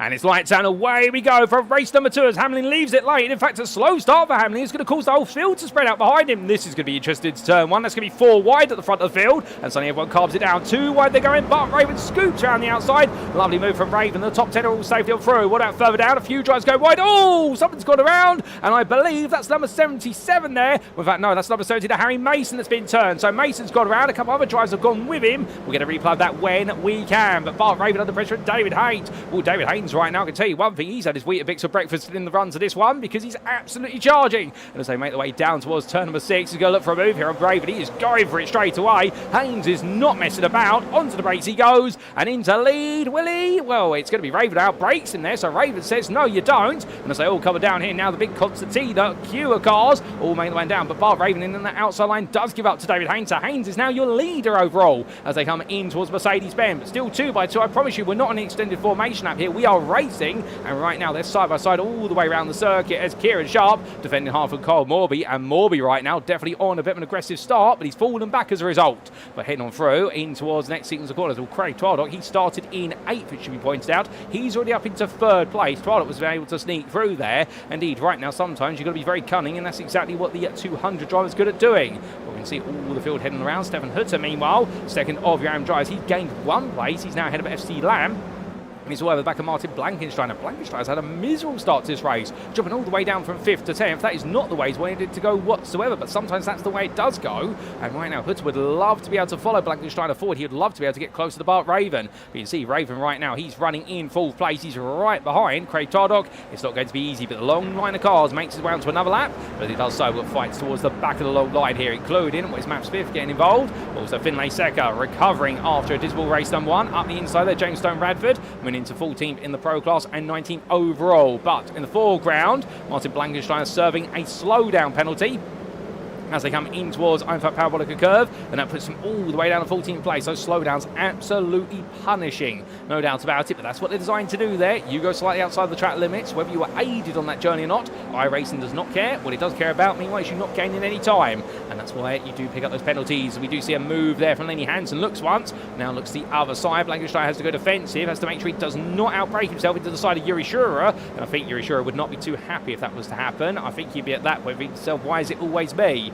And, well, understandably, it's not always him, but that's the way the luck it would go for the day. But you'd feel it that way, indeed any driver would if that was to happen. But whilst that's all battling going on in the background, well, we look to your lead as they come on in, and here's Kieran Sharp and Kieran O'Reilly together. It's the battle of Kieran's supremacy, and Kieran Sharp puts it towards the lead of that group, as O'Reilly tucks in behind with Carl Morbit and Jamie Nuttall queuing up, and Bobby Moss looking to the inside there, and the Anya machine right now trying to do its best as he comes out of turn number 12, but he can't quite make that work, and he has to sit behind there. And, well, Stefan Hutter looking on from behind and losing this group as he's now got FC Lamb and Tom Davidson trying to make battle with each other. And, well, Davidson now on the inside of Lamb, gets his elbows out a little bit, knocks Lamb sideways slightly. They'll get away with that. That'll be a racing incident according to the stewards, and Davidson moves back to 11th place there. These cars are made to have a little bit of contact, but indeed there's elbows out racing, and then the shoulder barging, and definitely that was elbows out. That was not a shoulder barge. As he comes out to turn number 1, Davidson right now knowing his next target will be Hutter, but wants to try and catch up to the AM driver as quickly as he can. But of course, do you now? Do you instead perhaps save your tyres a little bit and give yourself the fresher tyres towards the end of the race? Normally these tyres are good for being pushed for about 12 minutes. Depend on the circuit, and that's going to be the fault here. How long do the tyres last? Well, based on our first race here at the National A circuit today, we suspect the tyres can go the 15-minute distance. In fact, they might have a little bit more longevity to it, unless you're really heavy on the brake pedal. Saradov looking up the inside is going to have to be very aggressive on the brake pedal here to get this done into turn number 6. Side by side with FC Lamb, but with the 501 driver hopping over the curb. Does she get it done? Yes, she does. So now, can she hold it into Mercedes? No, because FC Lamb tucks up the inside. Rear of the picture, by the way, that's Lenny Hansen recovering from an error at turn number 6. So he's going to bring himself back on, and with some gravel, we'll get a replay of that when we can. But now Dove does get the move done out. Mercedes on towards Mobile 1 curve they go. Lamb thinks about trying it again, and then realises it's not going to work out here. Too far back and into a corner, which doesn't encourage too wide. Meanwhile, we see there, that's James Stoner Radford right now ahead of Egil Calcett. Calcett here all over the back of this group, and the privateer, I think, looking for a bit of a scrap, but the problem's got to be at this point he's got pros fighting in front of him, and, well, he wants to get after Tony Preston, who's running 4th in class. I have to say, Tony has stuck his way through here. I did not see that at the start of the race. We had to get a replay of that. The Dogs driver managed to squeeze his way in amongst everybody and found his way forward in the 333. But as he comes out to the final corner, he's currently running in 4th place in the AM class, can he chase down Yuri Shura, who's 3 seconds up the road? He's got a bit of work to do if he's going to be doing that, but then again, it could come to him later on. Preston right now in a bit of unknown territory. They all will be after 15 minutes, because then they'll be going into the longer distance and wondering exactly where the tyres are going to go from there. But further back, we do have Mark Peza pushing onwards. As I'm seeing out my commentator booth window, we've got Aidan Howard into the pit lane. I think the car's got repair work being done, so I'm not quite sure what's happened. Meanwhile, that is as late as you go into a corner for Danny Morris. That is to burn a slowdown penalty and give the place up to Mark Peza clearly. So he drops down to 8th place, the AM class there, doing a very respectful job of it. But meanwhile, back to the front, 2 by 2 as they come through the national hairpin. And Craig Twaddock right now in to lead this race, and we'll make that progress still. Gwellam Hamling with him, but David Haynes, well, as much as he's tried to hustle and bustle here, Haynes right now for all the front he's putting up, as we do have the camera almost being wiped off of the car there, as we do get on the nose camera of the number 6. Will make his way on the inside here in towards Mobile 1 curve. That's not going to work. He'll stay absolutely glued to the back of his rival as they'll make the way out of that right-hander, and onwards they'll go towards turn number 11. But out onto the braking zone here, also going to be for Haynes. Can he find a way to get an advantage? I doubt it, because you look behind, the problem he's got at the moment is the fact anytime he goes to move, that man, Kieran Sharp, who is primed away with the back of him, would love to find a move of his own. And Bart Raven as well, leader of the AMS, is not too far behind. And Raven, all he's got to do is make sure he stays with this group and doesn't get elbowed out of it, and he should be safe from Stefan Hutter, who is 2 seconds behind the group at the moment, would like a way into it. However, it will all come down to how much they all fight. Well, that may dictate whether Ravens at risk of losing a double victory here today. We'll have to see as they come down towards Einfahrt Powerblicker Bend again, and right now Hamling is pushing Twaddock along a little bit into that braking zone. A little bit of bump draft there, and that's all legal. They can push each other along, but of course, if you're bump drafting, you need to do it on the straight. Avoid it into the braking zones of the corners, because if you unsettle a car under braking, and it is found that car goes around, or is involved in an instant, then the finger may be pointed at the driver who did the bump draft just going into the corner, and, well, penalties can be quite severe. Meanwhile, speaking of battling here, that is a wide pack, albeit don't be fooled by the camera there. It's too wide at the moment. It's almost 3 wide. As we can see, Egil Calcet trying to squeeze in, but Thomas Lowe in the end in the Golf Machine is going to be on the inside there versus Tony Preston. This will be for 17th place. Preston on the outside. They'll try and carry the speed on around, but that's not going to work. And Thomas Lowe gains another place. And Preston now under pressure for 4th place in AM from Egil Calcet as the Norwegian driver queues up behind him. And Matt Smith is not too far behind here for Cracked Racing. He'd love an opportunity to get into the fight, although he's going to have to wait a little bit and try and work with the pro driver in front of him to make that magically happen. We'll have to see what's to come, as there's a bit of a peak here from none other than what will be the car of Preston. Or in fact, that is not Preston that peaking. That is going to be Egil Calcet looking up his inside in towards turn 11. And now 2 wide, they're coming towards 12. Preston's on the inside here. All he's got to do is make sure he hooks it to the inside, but he backs out there. Lets Egil Calcet go. And Calcet in the end is able to drop the car down in towards the apex and carry more speed out the corner as a result. So up in a full place goes 977 try. He's been really good here today, to be fair to him. Although after taking the podium in the first race, losing out at the start, he'll want to try and get that place back if he can, although the target is Yuri Shura, who right now is in the next pack of cars 6 seconds up the road. So he's got a lot of work to do, has Egil Calcet, if he wants to try and make it a double podium here today. But never say never, to be fair. We're not even a third of the way through this race. It's Kieran Sharp and Gwellam Hamling right now. They start to battle each other again. Now, Craig Toldock and David Haynes at this point, will they work together? Well, I think that's what the plan was for Gwellam Hamling. He tried to work together with Toldock, but in the end, Toldock backed him into this group. And that's one thing you can do as a leader. You can be a little bit of a nuisance. As we see Kieran Sharp there in the battle with Kyle Morby. Morby sees the doors open there. The outside line is very clear. Nobody is using it, so he thinks to himself, well, why don't I use it? Well, the only problem is with using it, the fact that as he goes into these braking zones, when everyone's in the queue, everyone's picking up the toe of each other on the inside line, and therefore Morby, for all the corner speed he has, he loses that in the run to the next corner. These cars, they do pick up a big toe off of each other. They are quite bulky cars, to be fair. They do cut a big box in the air, and you want to be going into the box that's been cut by your rival if you can. Through the right-hander, a Mobile 1 curve. If it was the left-hander there, you'd be going off to Narnia. All right, now Carl Morby definitely still trying to poke his way through into those podium places, but he's really repeating what happened in race number 1, which is he moved into 5th, and in Sunny he can't go any further, not because he's not quick enough to do so, but because everyone's equal, and Sunny finds himself up against very stiff competition. But we've got a very good competitive grid here in Pro and Am. That's what's really making this race absolutely intense. Meanwhile, further back, that is Matt Smith there battling side by side with James Stone Radford trying to go up the inside. And Smith there all over the back now of Preston. And you can see Mark Peza, the all-black number 77, also getting into this fight. So Peza on a good recovery drive here as they get ready to go on to lap number 7 of their own race. Bit of a scramble coming down towards Nord Curve, and at this point, well, I think Preston just trying to get Swift to fight harder and harder with Stone Radford, as it's going to be Radford looking up the inside out Nord Curve, but he won't carry the momentum off the corner here, and Swift will be allowed to retake his leading line in towards turn 2, or Williams. In fact, Stone Radford's going to go hard on the brakes. He goes all in. He goes for 1. He goes for 2. He goes for all or nothing, and then he's going to get nothing there as his ball ran out the corner, and Peza almost tries to cut round the outside of him on the exit of turn 4, and then realises there's not enough road to do it. Otherwise, I think he would have gone for it, and he would have suddenly sent Stone Radford all the way to the back of this AM group. But the pro drive right now having a bit of difficulty with this, as meanwhile Yuri Shura has made his way forward, and I think there's been a little bit of an incident because that's Stephen Hutter not happy about something. Flashes his headlights there. That's normally the driver Morse code for what is swear words, and as we do see Yuri Shura on the inside there, he's going to take that second place in the AM class. So a lovely move from Shura, and Hutter losing out as a result. There's been a bit of a story to that one. We'll try and get that story when we can. As we are, Tony Preston still fighting here with Stone Radford, and Stone Radford's going to go so wide at that point, I suspect, as he rejoins. It's definitely an instant point, but it's not a slowdown penalty being awarded. He has been adjudged not to have gained any time. Mark Peza dives up the inside there. He comes from quite far back, and well, to be fair, does it from quite the different postcode, but he almost gets it done. And Tony Preston will a poor run out the corner. Sonny Peza's all over the back of him. So as they make the one around, we ride aboard the dashboard here of the number 37. And Peza looking aggressive here. He wants that 6th place. He'd like a top 5 finish here, which would really complete what has been his recovery drive from a dismal sprint race. And well, looking out to Altitude Curve at the moment. Peza's got the pace, he's got the ambition. Now he just needs to find the right place to go for the move. But the confidence is definitely brewing. And well, it's absolutely brilliant racing from him. He does have a comfortable gap of almost 4 seconds to Harry Mason, so he doesn't have to worry too much about Mason closing the gap at the moment. As here comes Peza, better run out of Nord Curve. He's going to have the inside down towards turn number 2. And well, at this point, what's it going to be here from Preston? Will he defend it? Well, he's going to do so. He's going to have to scoop it around the outside to go for a switchback. He does neither in the end. And Mark Pazer will just simply take that place up to 6-9am. His next target will be Jones-Stone Radford, but most importantly, Matt Smith, who you see at the lead of the group, as the Cracked Racing driver here tries to hold on to 5th place in class.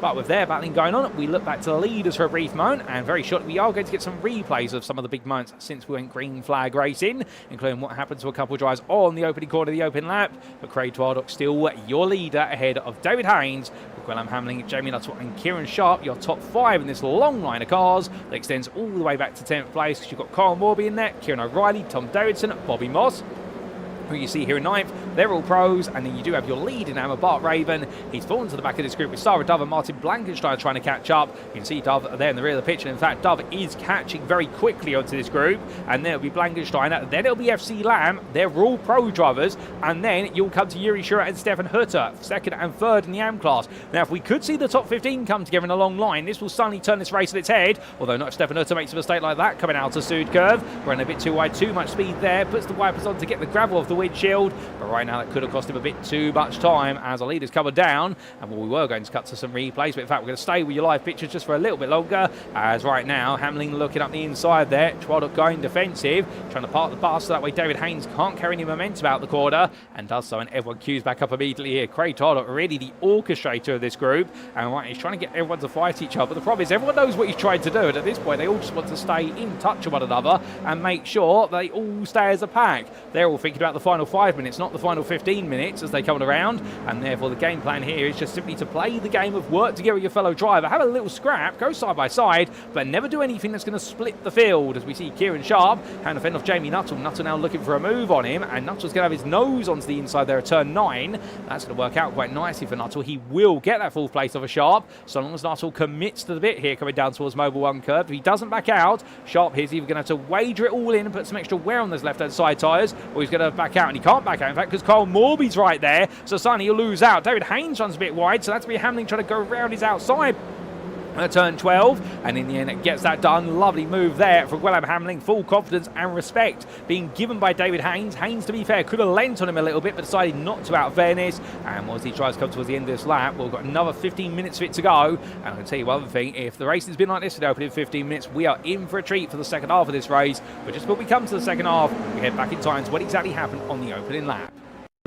Now, this was as we went green flag racing, and for Harry Mason found himself right in the thick of a 4 wide, and unfortunately there it looks like he was in contact with the car of Gareth Ronda, the Pennzoil car, and also I think there was some further contact, although not pointing fingers to be fair. In a 4 wide like that, everyone's going to get bruised, knocked around. Can we get an alternative angle of what happened to Mason? We can. This higher angle might suggest what happened. So Ronda was on the inside there. I think he was pushed a little bit forward, and well, the car on the outside was the 977 of Egil Calcett, who was also collected there. It's not very clear, to be fair, and I'm not going to be judged during execution on that one. That's what the stewards do if it does get reported, but understandably a few of the stewards will be working very hard at looking at one afterwards should it go to the reporting room.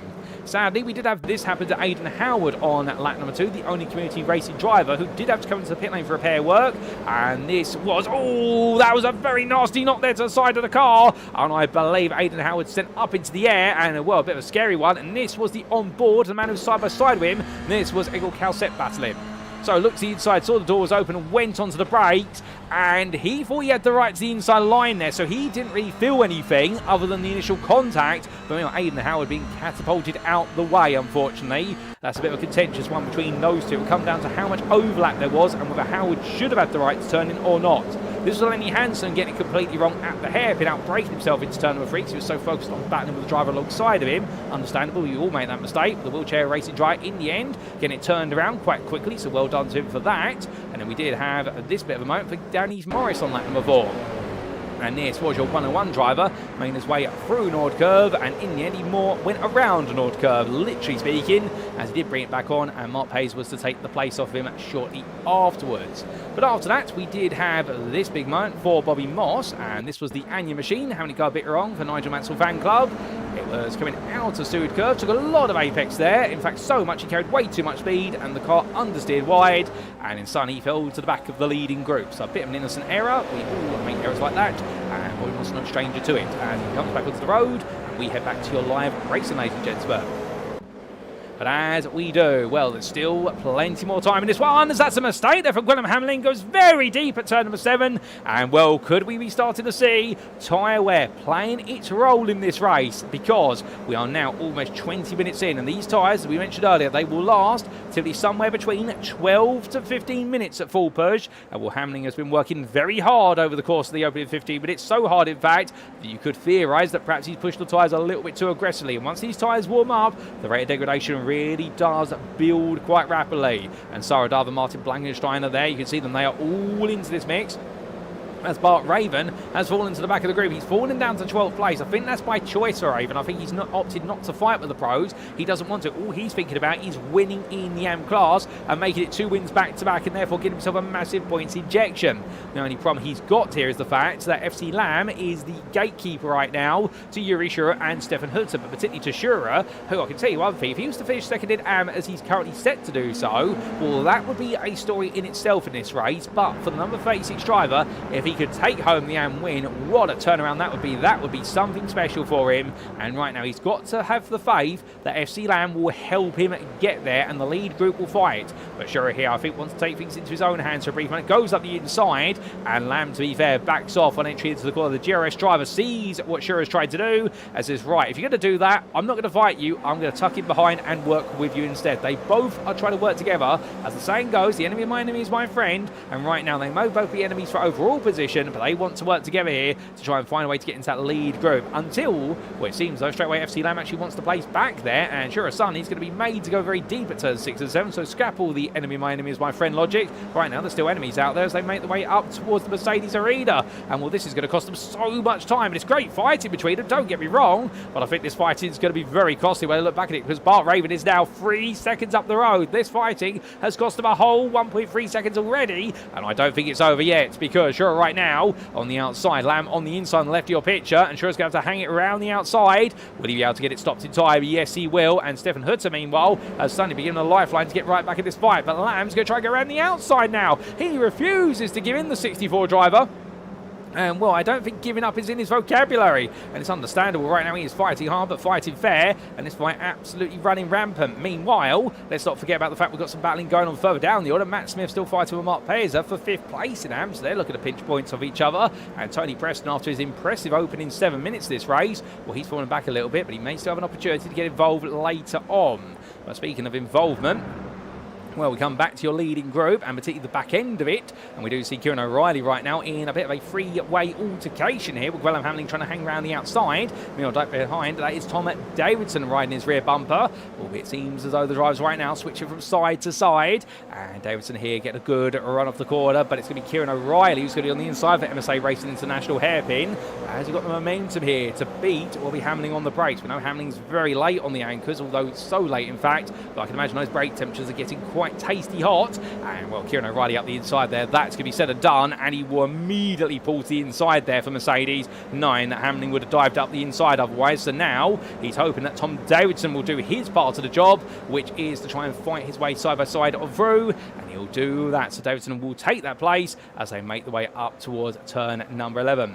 But as they do, we do say hello there to Lenny Hansen, who says, well, that's me out again, game crashed, and when rejoining, car dropped from above pit crew head and a broken car as a result. Well, very sorry to hear that, Lenny, and well, it's unfortunate because you were definitely putting on a very good show, particularly in the sprint race, but also we're looking forward to see how you could recover in the feature race after you're off at the hairpin. But we really do appreciate you coming on by into chat and the fact that you're still tuning in, even though it hasn't been your day, and well done that brilliant amount of fighting, particularly in the sprint race there. Plenty of entertainment from yourself. We do hope you have a better day next time out at Adelaide.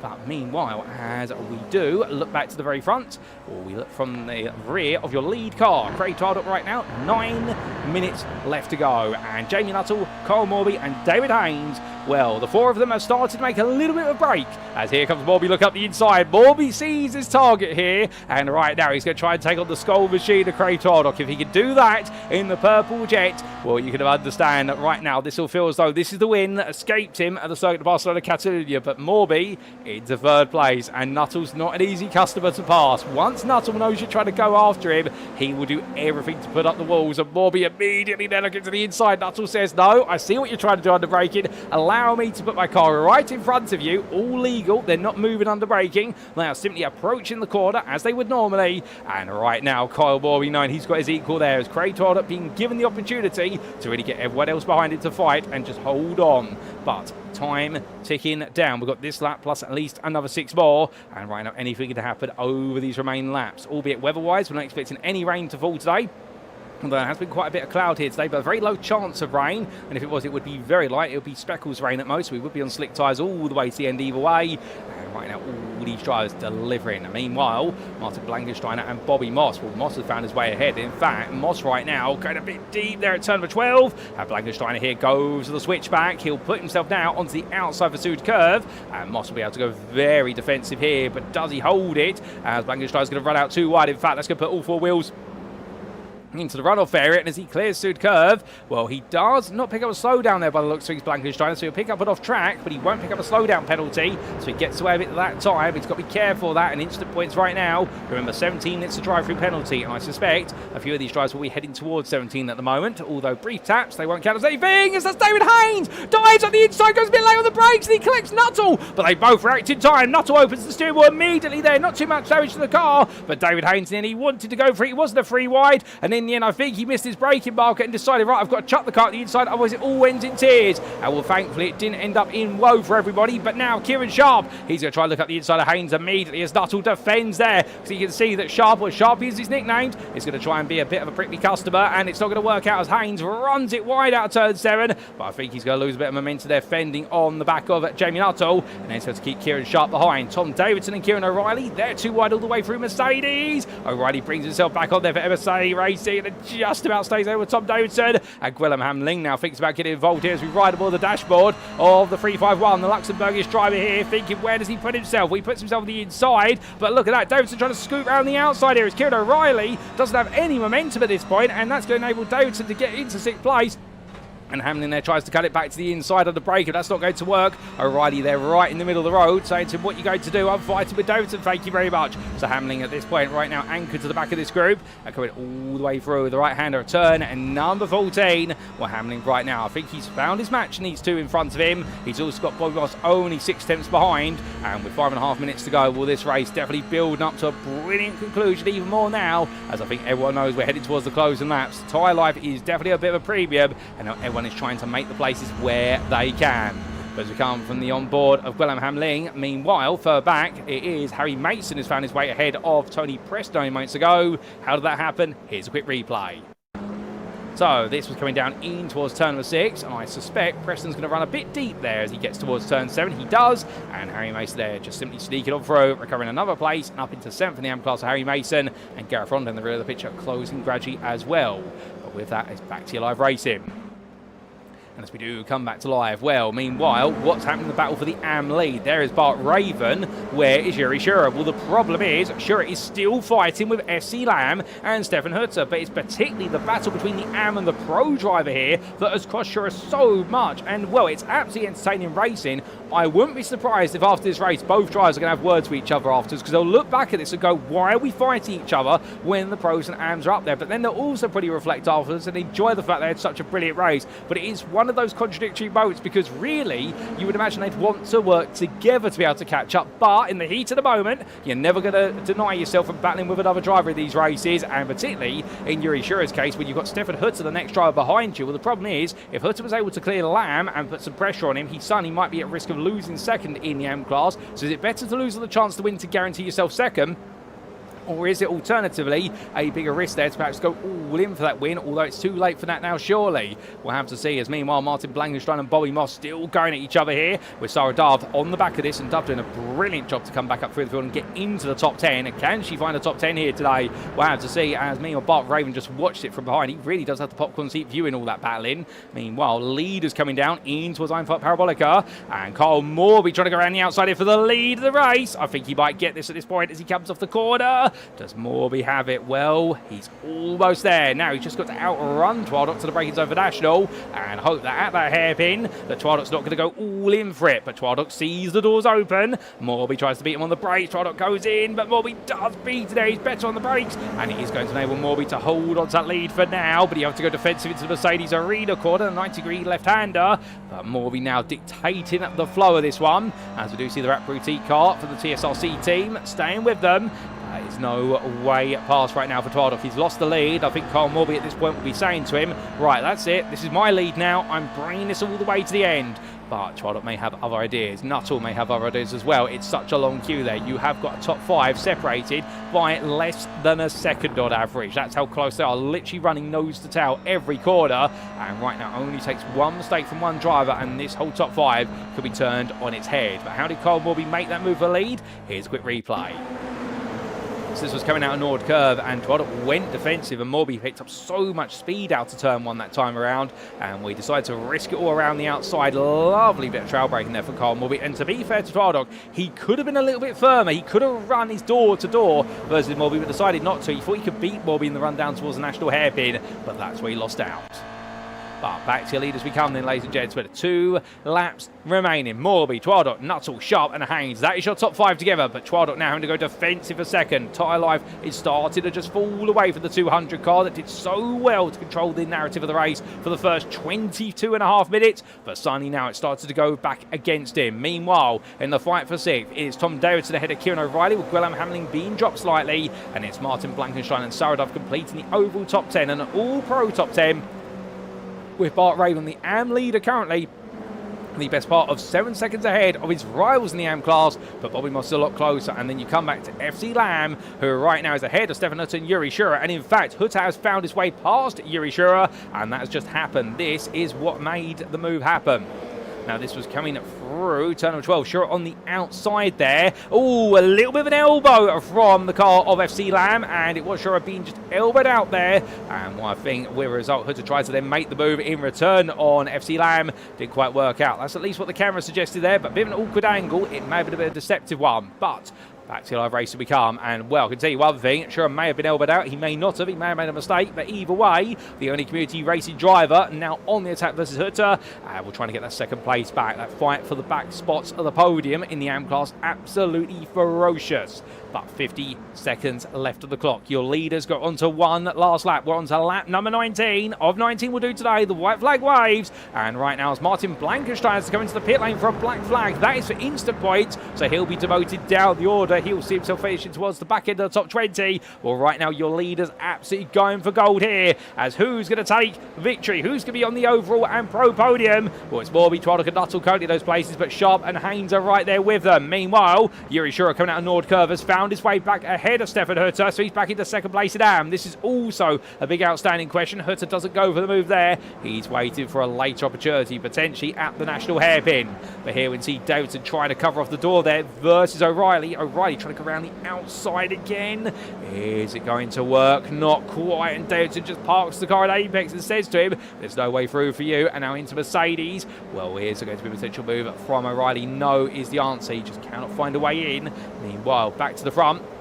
And Carl Morby still leading 3/10 there from Craig Twadok. They've only got one stadium section to go. It begins with Mobile 1 curve, and here he goes. And right now for Morby, can he bring this home? Can he bring home the win that seemed to escape him in Spain and also in the sprint race here today? Well, Twadok there, 2/10 behind, looks to the inside, but he's too far back to lunge it. And at this point, all Morby needs to do is keep it together through 3 more corners. He comes through turn number 12 into 13. But as he does so, he leaves the door wide open. Twadok tries to go all in, but Morby says no. He slams the door firmly shut in the face of Craig Twadok, and out of the final corner he goes. And for Cole Morby, well, we didn't have the pace in the sprint race, but here in the feature race, he's going to get it done. And Cole Morby takes victory in race number 2 ahead of Craig Twadok and Jamie Nuttall. Kieran Sharp and David Haynes complete your top 5 ahead of Tom Davidson, with Kieran O'Reilly, Gwilym Hamling and Sarah Dove complete your top 9. It is back-to-back and victories for Bart Raven for Cracked Racing, who rounds off the overall top 10. Bobby Moss will take 11th, and in the battle for the runner-up AM spot, it is going to be Yuri Shura for oNiD Community Racing just just ahead of Stefan Hutter, who completes the AM podium in 13th place. Finlay second and Bjorn Egil Kalset complete your top 15, with the Norwegian driver just missing out on the AM podium at 4th in class. James Stone Radford will bring on home what will be at 16th place ahead of Thomas Lowe. It'll be FC Lamb, Mark Peza and Matt Smith completing your top 20. Well done to Peza for completing the AM top 5, and Matt Smith with a good recovery drive finishes 6th in class. Harry Mason comes home 7th in AM, just ahead of Tony Preston in their race-long battle, and then it will be Gareth Ronda in 23rd place ahead of Martin Blankensteiner, who I do believe has in fact retired from the race, but he will be classified as we've got nobody else out there on the lead lap. But we do have Aidan Howard, who needs to see his checker flag. He's a lap down after what happened to him in the open laps, but he still finishes the race as he started it, and that is with a smile as he comes home in 25th place and takes the final spot in the AM top 10. Well done to him. What a race, ladies and gents. An incredible spectacle, this one.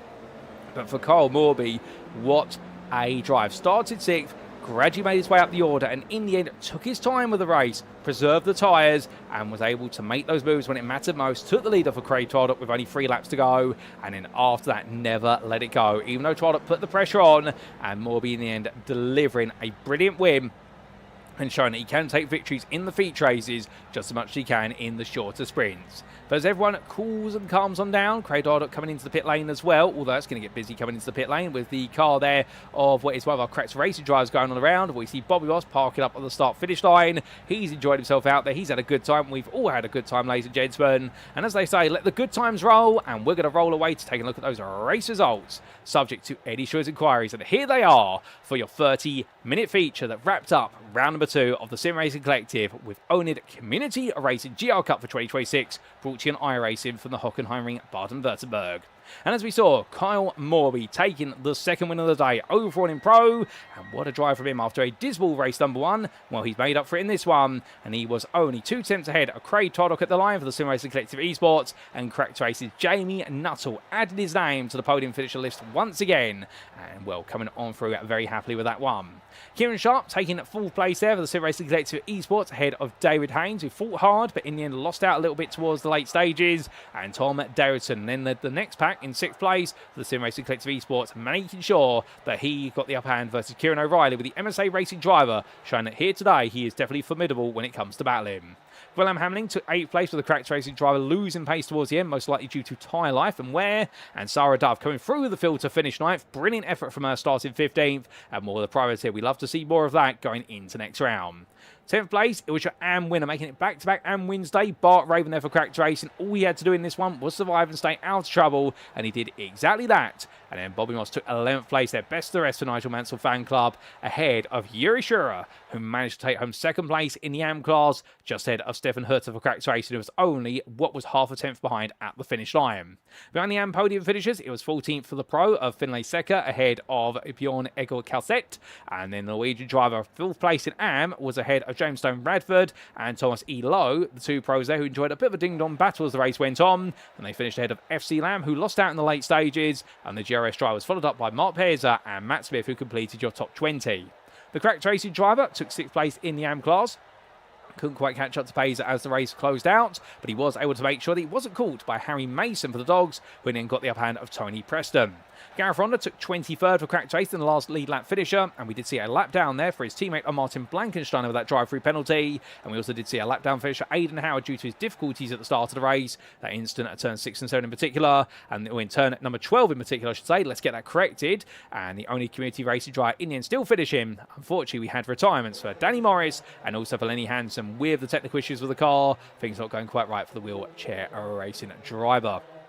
But with that, ladies and gents, that concludes our racing for today. A brilliant pair of races full of absolute entertainment. And the good news is we've still got more to come on this broadcast, because whilst the racing may have ended, well, we've got some words from our drivers to hear about. So we're going to step away for approximately 5 minutes. But when we come back, we'll be back for some absolutely electrifying post-round interviews. We can promise you that.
Alrighty, ladies and gentlemen, without further ado, it is time to kick off our post-round interviews. And we're going to kick off with a man who knew all about winning in the AM class today, because joining me now in the interview room is none other than Bart Raven.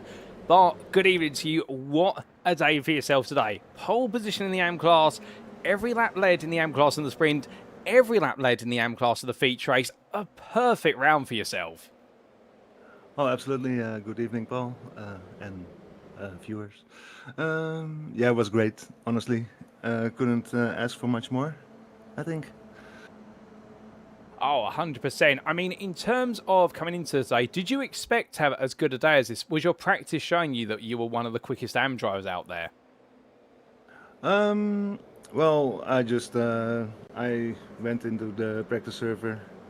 As soon as it started, I did a few laps. I wasn't really on pace, and then I followed Jamie for a few laps, and then watched a few of Sharpie's laps, and then I saw where I could cut more and where I lost the time, basically. So uh, then I did a few on my own and was as fast or maybe a bit faster than when I was following Jamie. So put in practice what I learned, I guess.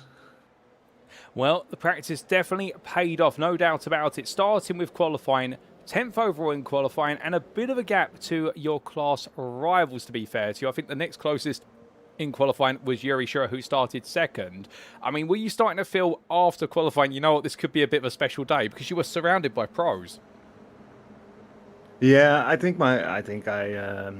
just let them through and tried to hang on there, and that was enough. I think I was on pace with a few of the pro guys, so I had no. I needed to keep it clean and then bring it to the finish line.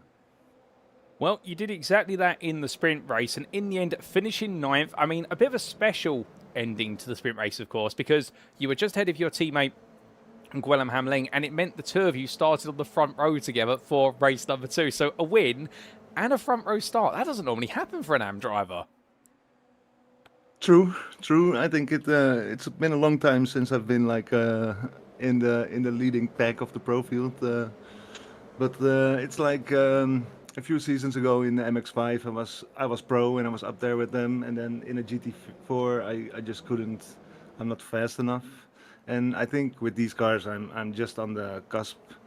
Probably should have been maybe pro, but I was just a bit anxious because I knew all these pro guys are. And one lady, I think, were gonna try and get me as soon as possible, you know. So it was just be safe there and not get carried away. Oh, indeed. And we did see in the feature race over the 30 minutes, you just gradually let the pros go. I mean, I have seen that Sarah has messaged you in the debriefing room to say thank you for not fighting hard. I mean, was there a little voice in your head just telling you, why don't you fight them? Just have a bit of fun with them. Nah, I knew it was just for the win in the M class. Sarah had like a little, what you call it, a little moment in the last lap in the infield bit, in the stadium bit, and I was just, if I'm too close here, I'm gonna like crash into her, you know. So I didn't want to take the risk, to be honest. Oh, that's absolutely fair. And at the end of the day, why take the risk when you can guarantee back-to-back wins in the AM class? A huge haul of points. And, well, it sets you up very nicely for going to Adelaide in a week's time. Can we expect the same again in Australia? I definitely hope so. I like Adelaide a lot. I did a few races there already, so it's one of those tracks that has a bit of history. It's one of the tracks where I first watched F1 on TV back in the day, you know. So it's gonna be great. I think it's technical, it's twisty, but it's a fun track. Oh, indeed. Well, we're being technical and twisty. We look forward to seeing you get to grips with it, but also do love the fact that it holds a little bit of historical, emotional connection for yourself. And just before we do let you go, is there anyone you'd like to give a mention or a shout out to on the broadcast? Well, definitely the few laps that I drove behind Jamie, and then the few laps that I saw from Sharpie definitely helped today. So thank you to them both, and hopefully, you know, after round 2, it's always a bit of maybe Sharpie's gonna put me up to pro, you know, but we'll see. It's every time it's fun anyway here. So thank you too, Paul, and see you next week. Ah, well, it's a pleasure, Bart. Thank you for joining me in the interview room. And whether you're pro or am when we go to Adelaide, I can tell you one thing, we look forward to seeing you give it your all there. But until then, save your achievements today and have a lovely rest of your evening. You too, bye-bye. So hearing it from Bart Raven, ladies and gentlemen, and a very happy Bart Raven, but focusing always on making sure the AM result came first. He showed that in both races, emphasised it throughout his interview, and didn't want to risk losing it anyway, although he does worry now that he may be moving to pro when we go to Adelaide. But putting those worries aside, he was very grateful there for the opportunity in practice to be able to shadow some of his rivals, particularly in the pro class, to be able to see their lines and gain some more time. He felt that was what gave him the advantage here, and will definitely a very fast learner and always on the cusp of either pro or am. He seems to be one of those boundary drivers depending on the class of car, but to be fair, regardless of the boundary, he definitely knows how to drive that GR86, and we look forward to plenty more for him in the rounds and weeks ahead. Starting, of course, with Adelaide in a week's time. But we've got more interviews to come, ladies and gentlemen, and we'll be back very shortly for our second interview of the day.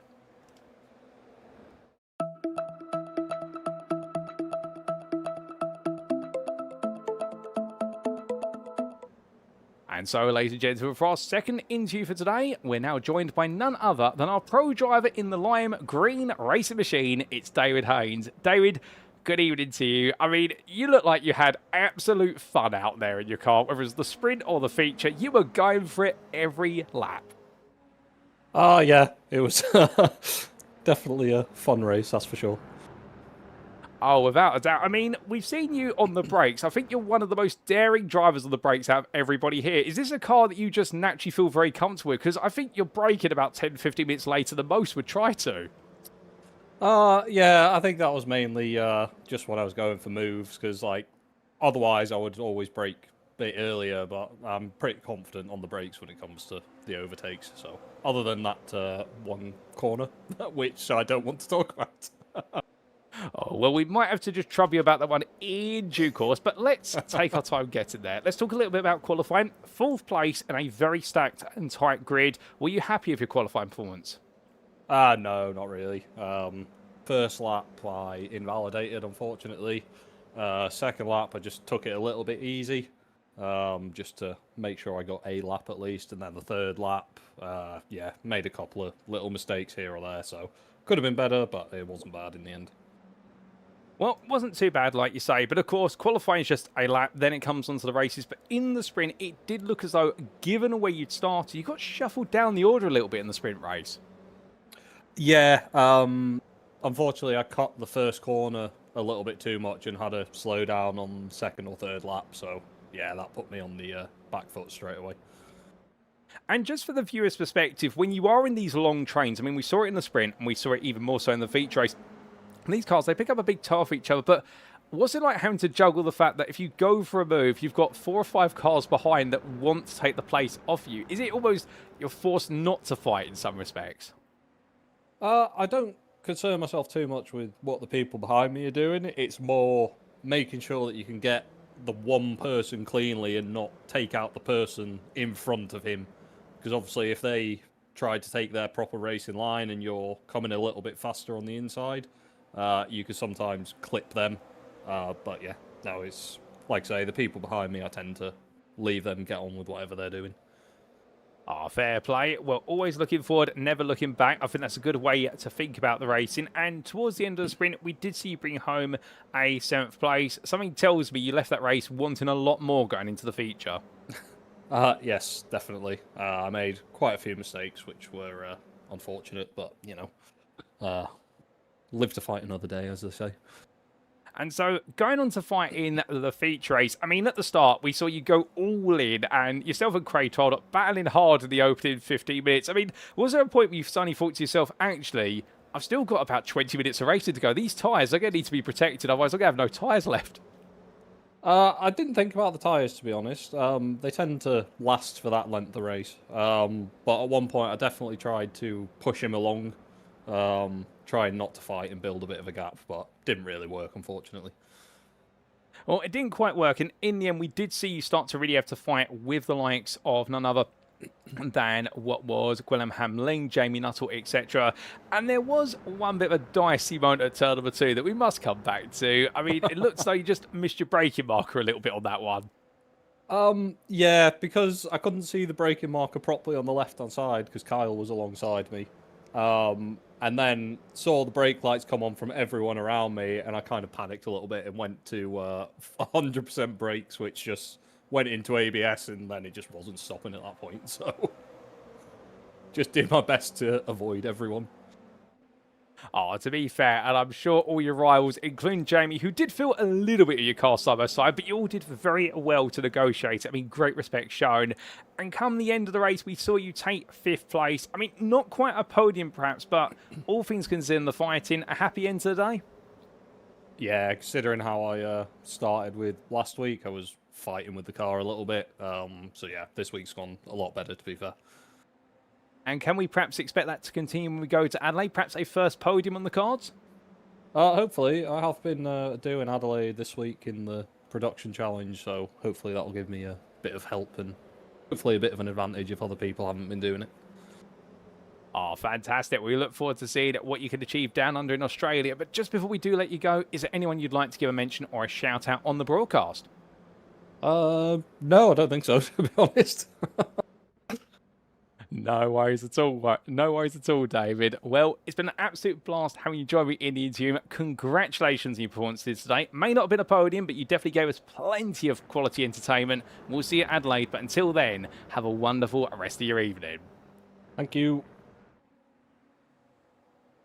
So hearing from David Haynes, ladies and gentlemen, the privateer who absolutely enjoyed himself out there today, although openly admitting he wasn't too impressed with his qualifying performance, given the fact and then in the end, he did end up putting himself down in 4th place. And he did abort, well, not quite abort, but he did spoil his laps when he felt as though there was more time on the table. But in the sprint race, found himself in the thick of the fight and enjoyed himself. But unfortunately, some mistakes early on, particularly a slowdown at turn number 1, forced him down the order and he couldn't quite recover from it. But of course, race number 1 gives way to race number 2 in a higher starting position.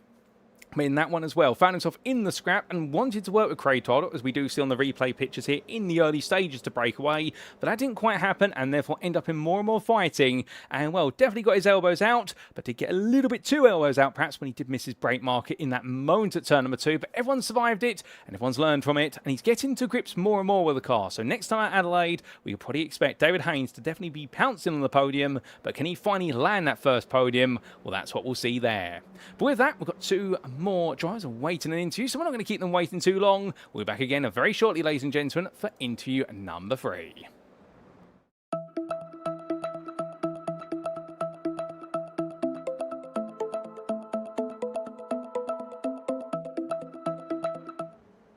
And so, ladies and gents, we now make our way back into the AM class, and joining me in the interview room is Yuri Shura. Yuri, a good evening to you. What a challenging day it's been for yourself today, because on the one hand, qualifying went so well. The sprint race, not so well, but what a way to come back in the feature race. I mean, all in all, are you happy about how it's gone at the Hockenheimring? Yeah, the feature race was absolutely brilliant. Oh, fantastic. Well, let's start it from the beginning, talking a bit about qualifying. 13th overall, 2nd in the AM class. Were you happy with your qualifying lap, or do you feel as though there was time to beat Bart out there? There was still a little bit of time to be found. My fastest lap was actually the first lap I did. Both the 2nd and 3rd were invalidated because, yeah, maybe I was pushing a little bit too hard, trying to chase a fast lap time. But still, we got a pretty decent qualifying result.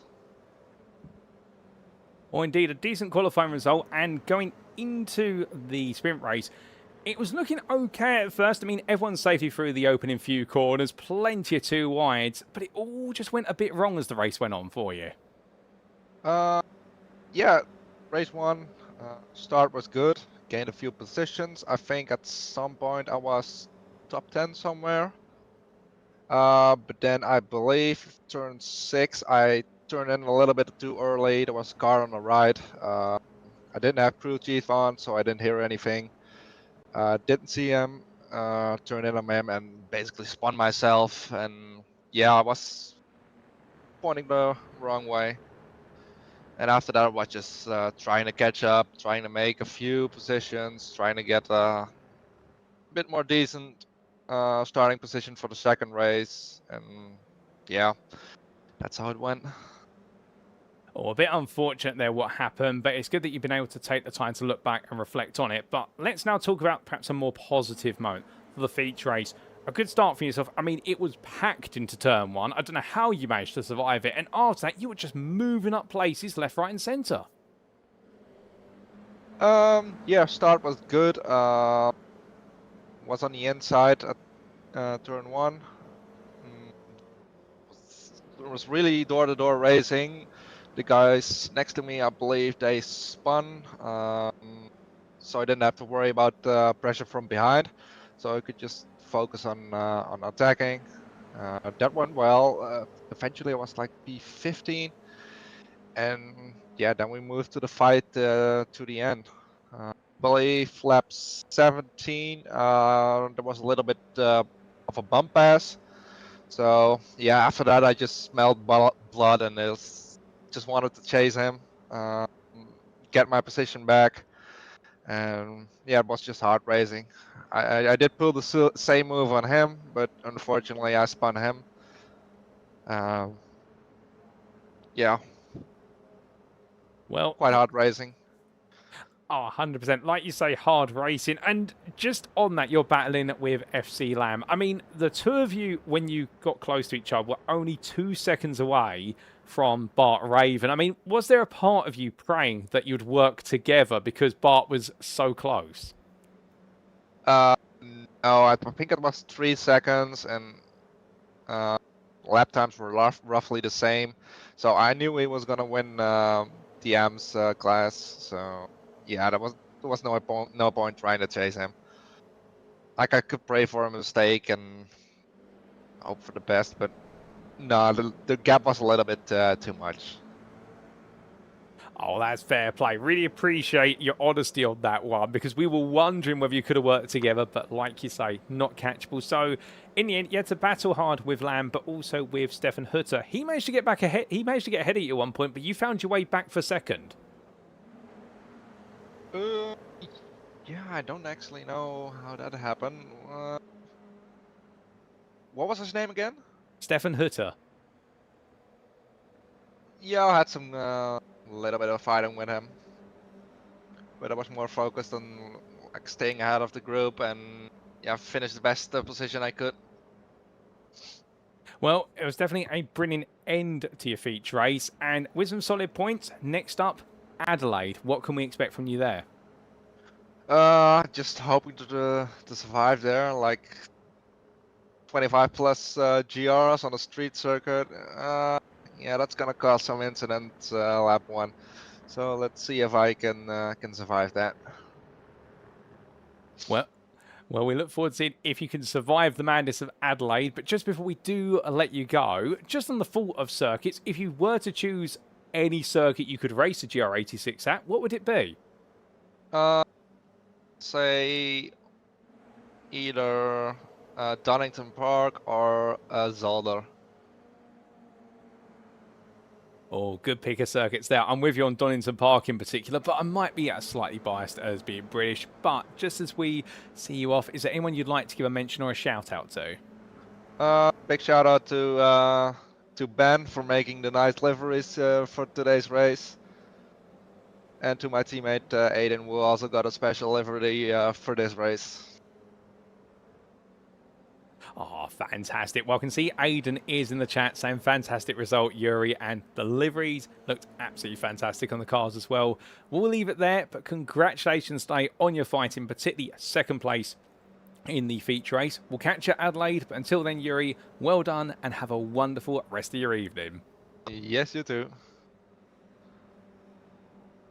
So hearing that, ladies and gentlemen, from Yuri Shura, the oNiD community racing driver, who today looked quick, not just because he had a blazing hot livery on the car, but also the fact he definitely had the pace, albeit Happy with his qualifying result, knowing he was pushing towards the back end of the top 10 with the pace, and then going into the sprint race, all was looking good. But in the end, reflecting on the fact, and it was great and interesting to hear how he mentioned the fact that in the end he felt as though the way he'd approached turn 6 and 7 wasn't that he'd been turned, but the fact that he'd closed down the space too aggressively, and that's why the car got turned. So therefore, owning up to things going wrong on the opening race, and then going into the feature race, well, focusing on the fact that after picking up some points in the sprint, it was all or nothing in the feature, and he went on the attack, surviving the opening few corners and the opening couple of laps, and in the end find himself in the thick of a fight with an FC Lamb, the pro driver there, and he openly admitted the fact he didn't expect to be able to catch up to Bart Raven, so he decided to go all in. And when the elbows came out at turn number 12 and he was elbowed slightly wide, well then it was the red mist descending there, and well, we didn't quite catch what happened to them both at the end, but it does sound as though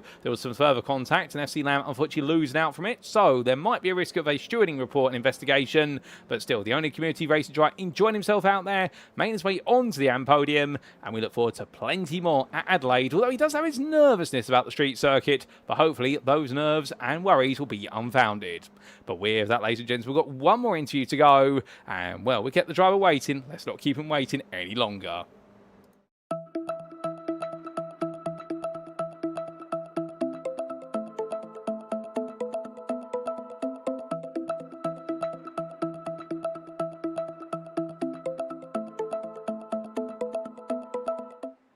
And so, ladies and gentlemen, for our final interview of today, joining me now on the interview room is none other than Kyle Morby.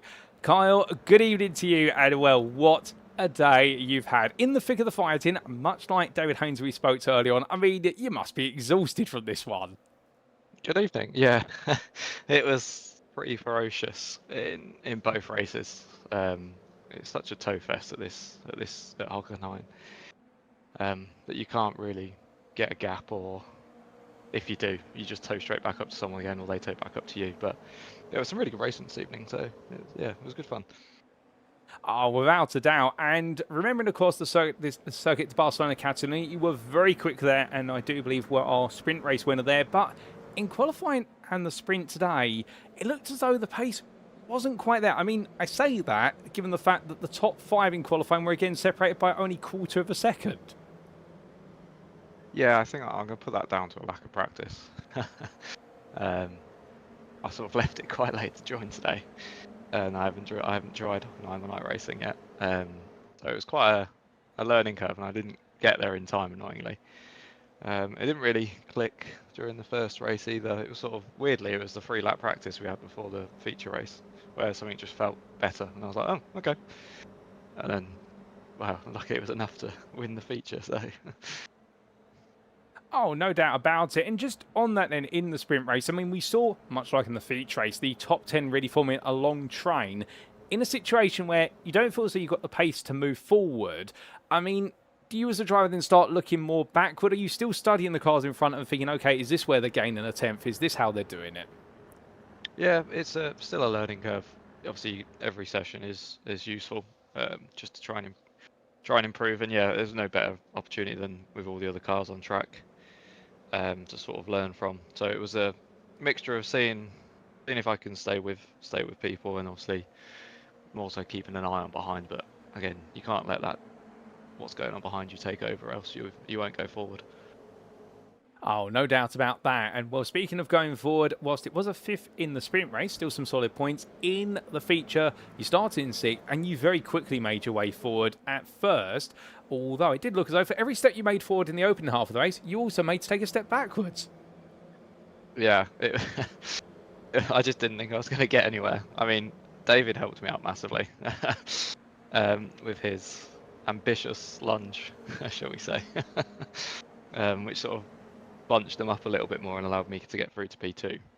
And then from there, obviously we had a bit of a gap as well, which was nice. But like I said, it's just the tow was so powerful around Hockenheim, and with some of the off tracks are quite a key thing as well.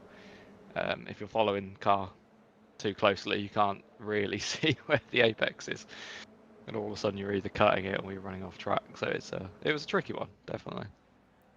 Oh, no doubt about it. Like you say, a very tricky race to balance with the off tracks, plus also the toe. But in the end, you're able to find a move for the win and able to put it on Craig Twardock, who was very resilient. But, I mean, you went all in for the move. He was not making it easy for you in turn two.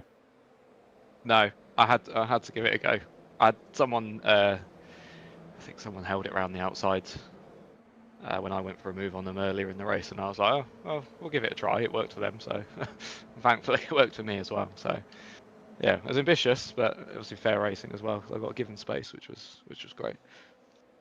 Oh, 100%. Like you say, in that respect and space being given a key part of all the very close racing. But of course, you come out today with a first feature race win to add to your sprint win from Spain. Next up, Adelaide, the streets of an Australian circuit where it could be tight and very narrow. What can we expect from you there? I have thankfully done a bit of practice on Adelaide already because it's been on Production Car Challenge this past week. So we have given it a go, and I think it's going to be challenging.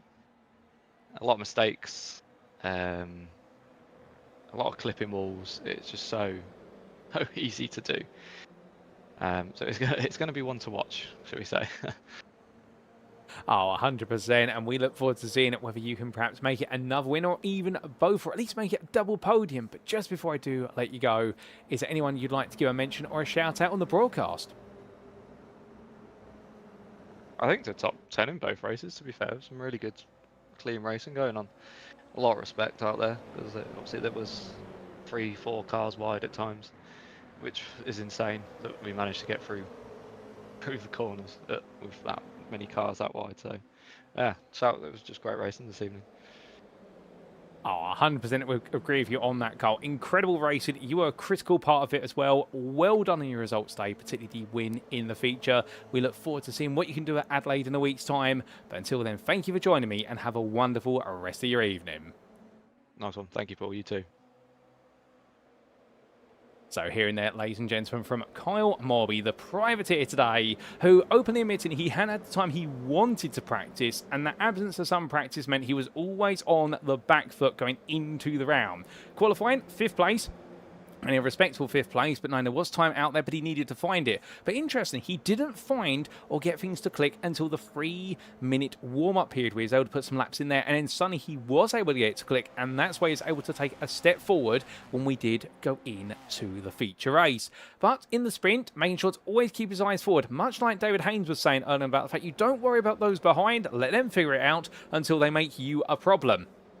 And well, as we did see Kyle Morby try to make that progress, and we're looking back at the replay footage from early on in the feature, early on, every step he took forward, he fell back, but once things started to click, he started to come forward very gradually, and in the end, well, learning from the experience of somebody holding it around the outside of him, going through Iron Fat Parabolica earlier on in the race, he decided to give it a go, and it was enough in the end to beat Craig Twardock. But as per his shout-out, mentioned the fact, very grateful to the absolutely respectful racing from the top 10, and the fact we did have 3-4 wide multiple times over the race, and in the end, everybody survived or thereabouts. And it goes to show you, it's not just about the intensity of the racing, it's also about the respect. And Kyle Morby definitely at the forefront of enjoying some very clean racing. But with that, ladies and gentlemen, that concludes our post-round interviews for today. And let's give you a quick recap of who exactly we have spoken to.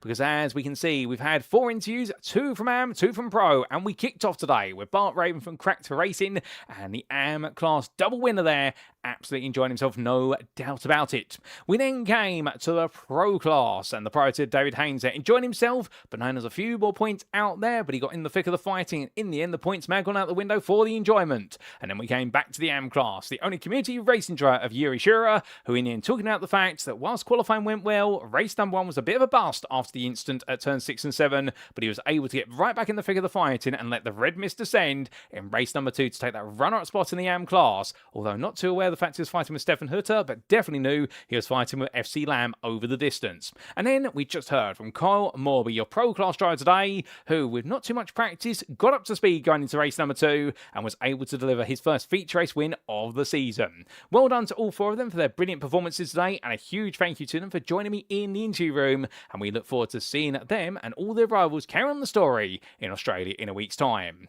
But with that, ladies and gentlemen, it's now time for us to wrap up. Thank you very much for watching, and if you have enjoyed today's show, and perhaps you're sat there right now wanting to know more about the Sim Racing Collective and the oNiD racing community, well, of course, we do recommend you check out both communities. First up, for the Sim Racing Collective, if you want to find out more about us, do head to our official website at www.tsrc.club. That website appearing on screen now, the home of the Sim Racing Collective, an easy to navigate website, and right in the centre is our official Discord. Click on that link if you want to join the official Discord, the beating heart of the community, and get yourself on the grid as quickly as humanly possible. All our socials on the left-hand side, from our SimGrid page, through to our Twitter, to Instagram, to YouTube, to Twitch and Discord. At the bottom are all of our partners and affiliates. And at the very top right there, you do have our digital web pages if you want to find out our rules and also our latest news. But that's our web page. Meanwhile, if you're more curious about the oNiD Racing Community website, our collaboration partners for this series, well, of course, their website is at www.onidracing.com. And all their website appearing on screen now. And here it is. A very clean and easy to navigate website with all the information you need, and do click on the Join Now button right at the centre of the screen if you want to get to the beating heart of the community and go racing with oNiD Racing. And a huge thank you to them for working with us on this wonderful GR Cup series. But with that as well, we'd like to take a moment to say a big thank you to our partners and affiliates here at the Sim Racing Collective, who do include Tam Livery, SimGrid, Coach Dave Academy, and ABRUZZI Simulation of Motorsport. And also we would like to give a shout out to Motorsport UK's esports division for recognising us as a recommended community. We're very grateful for that status, and long may it continue throughout 2026 and beyond.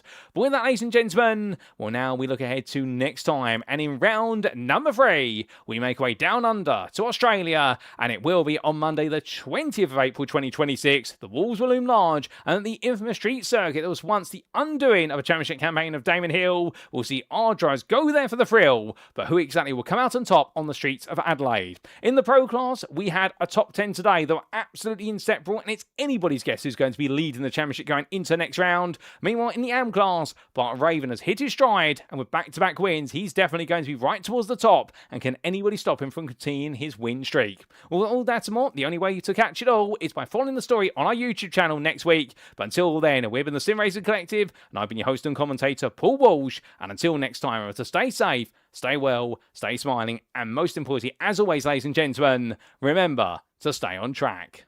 Good night.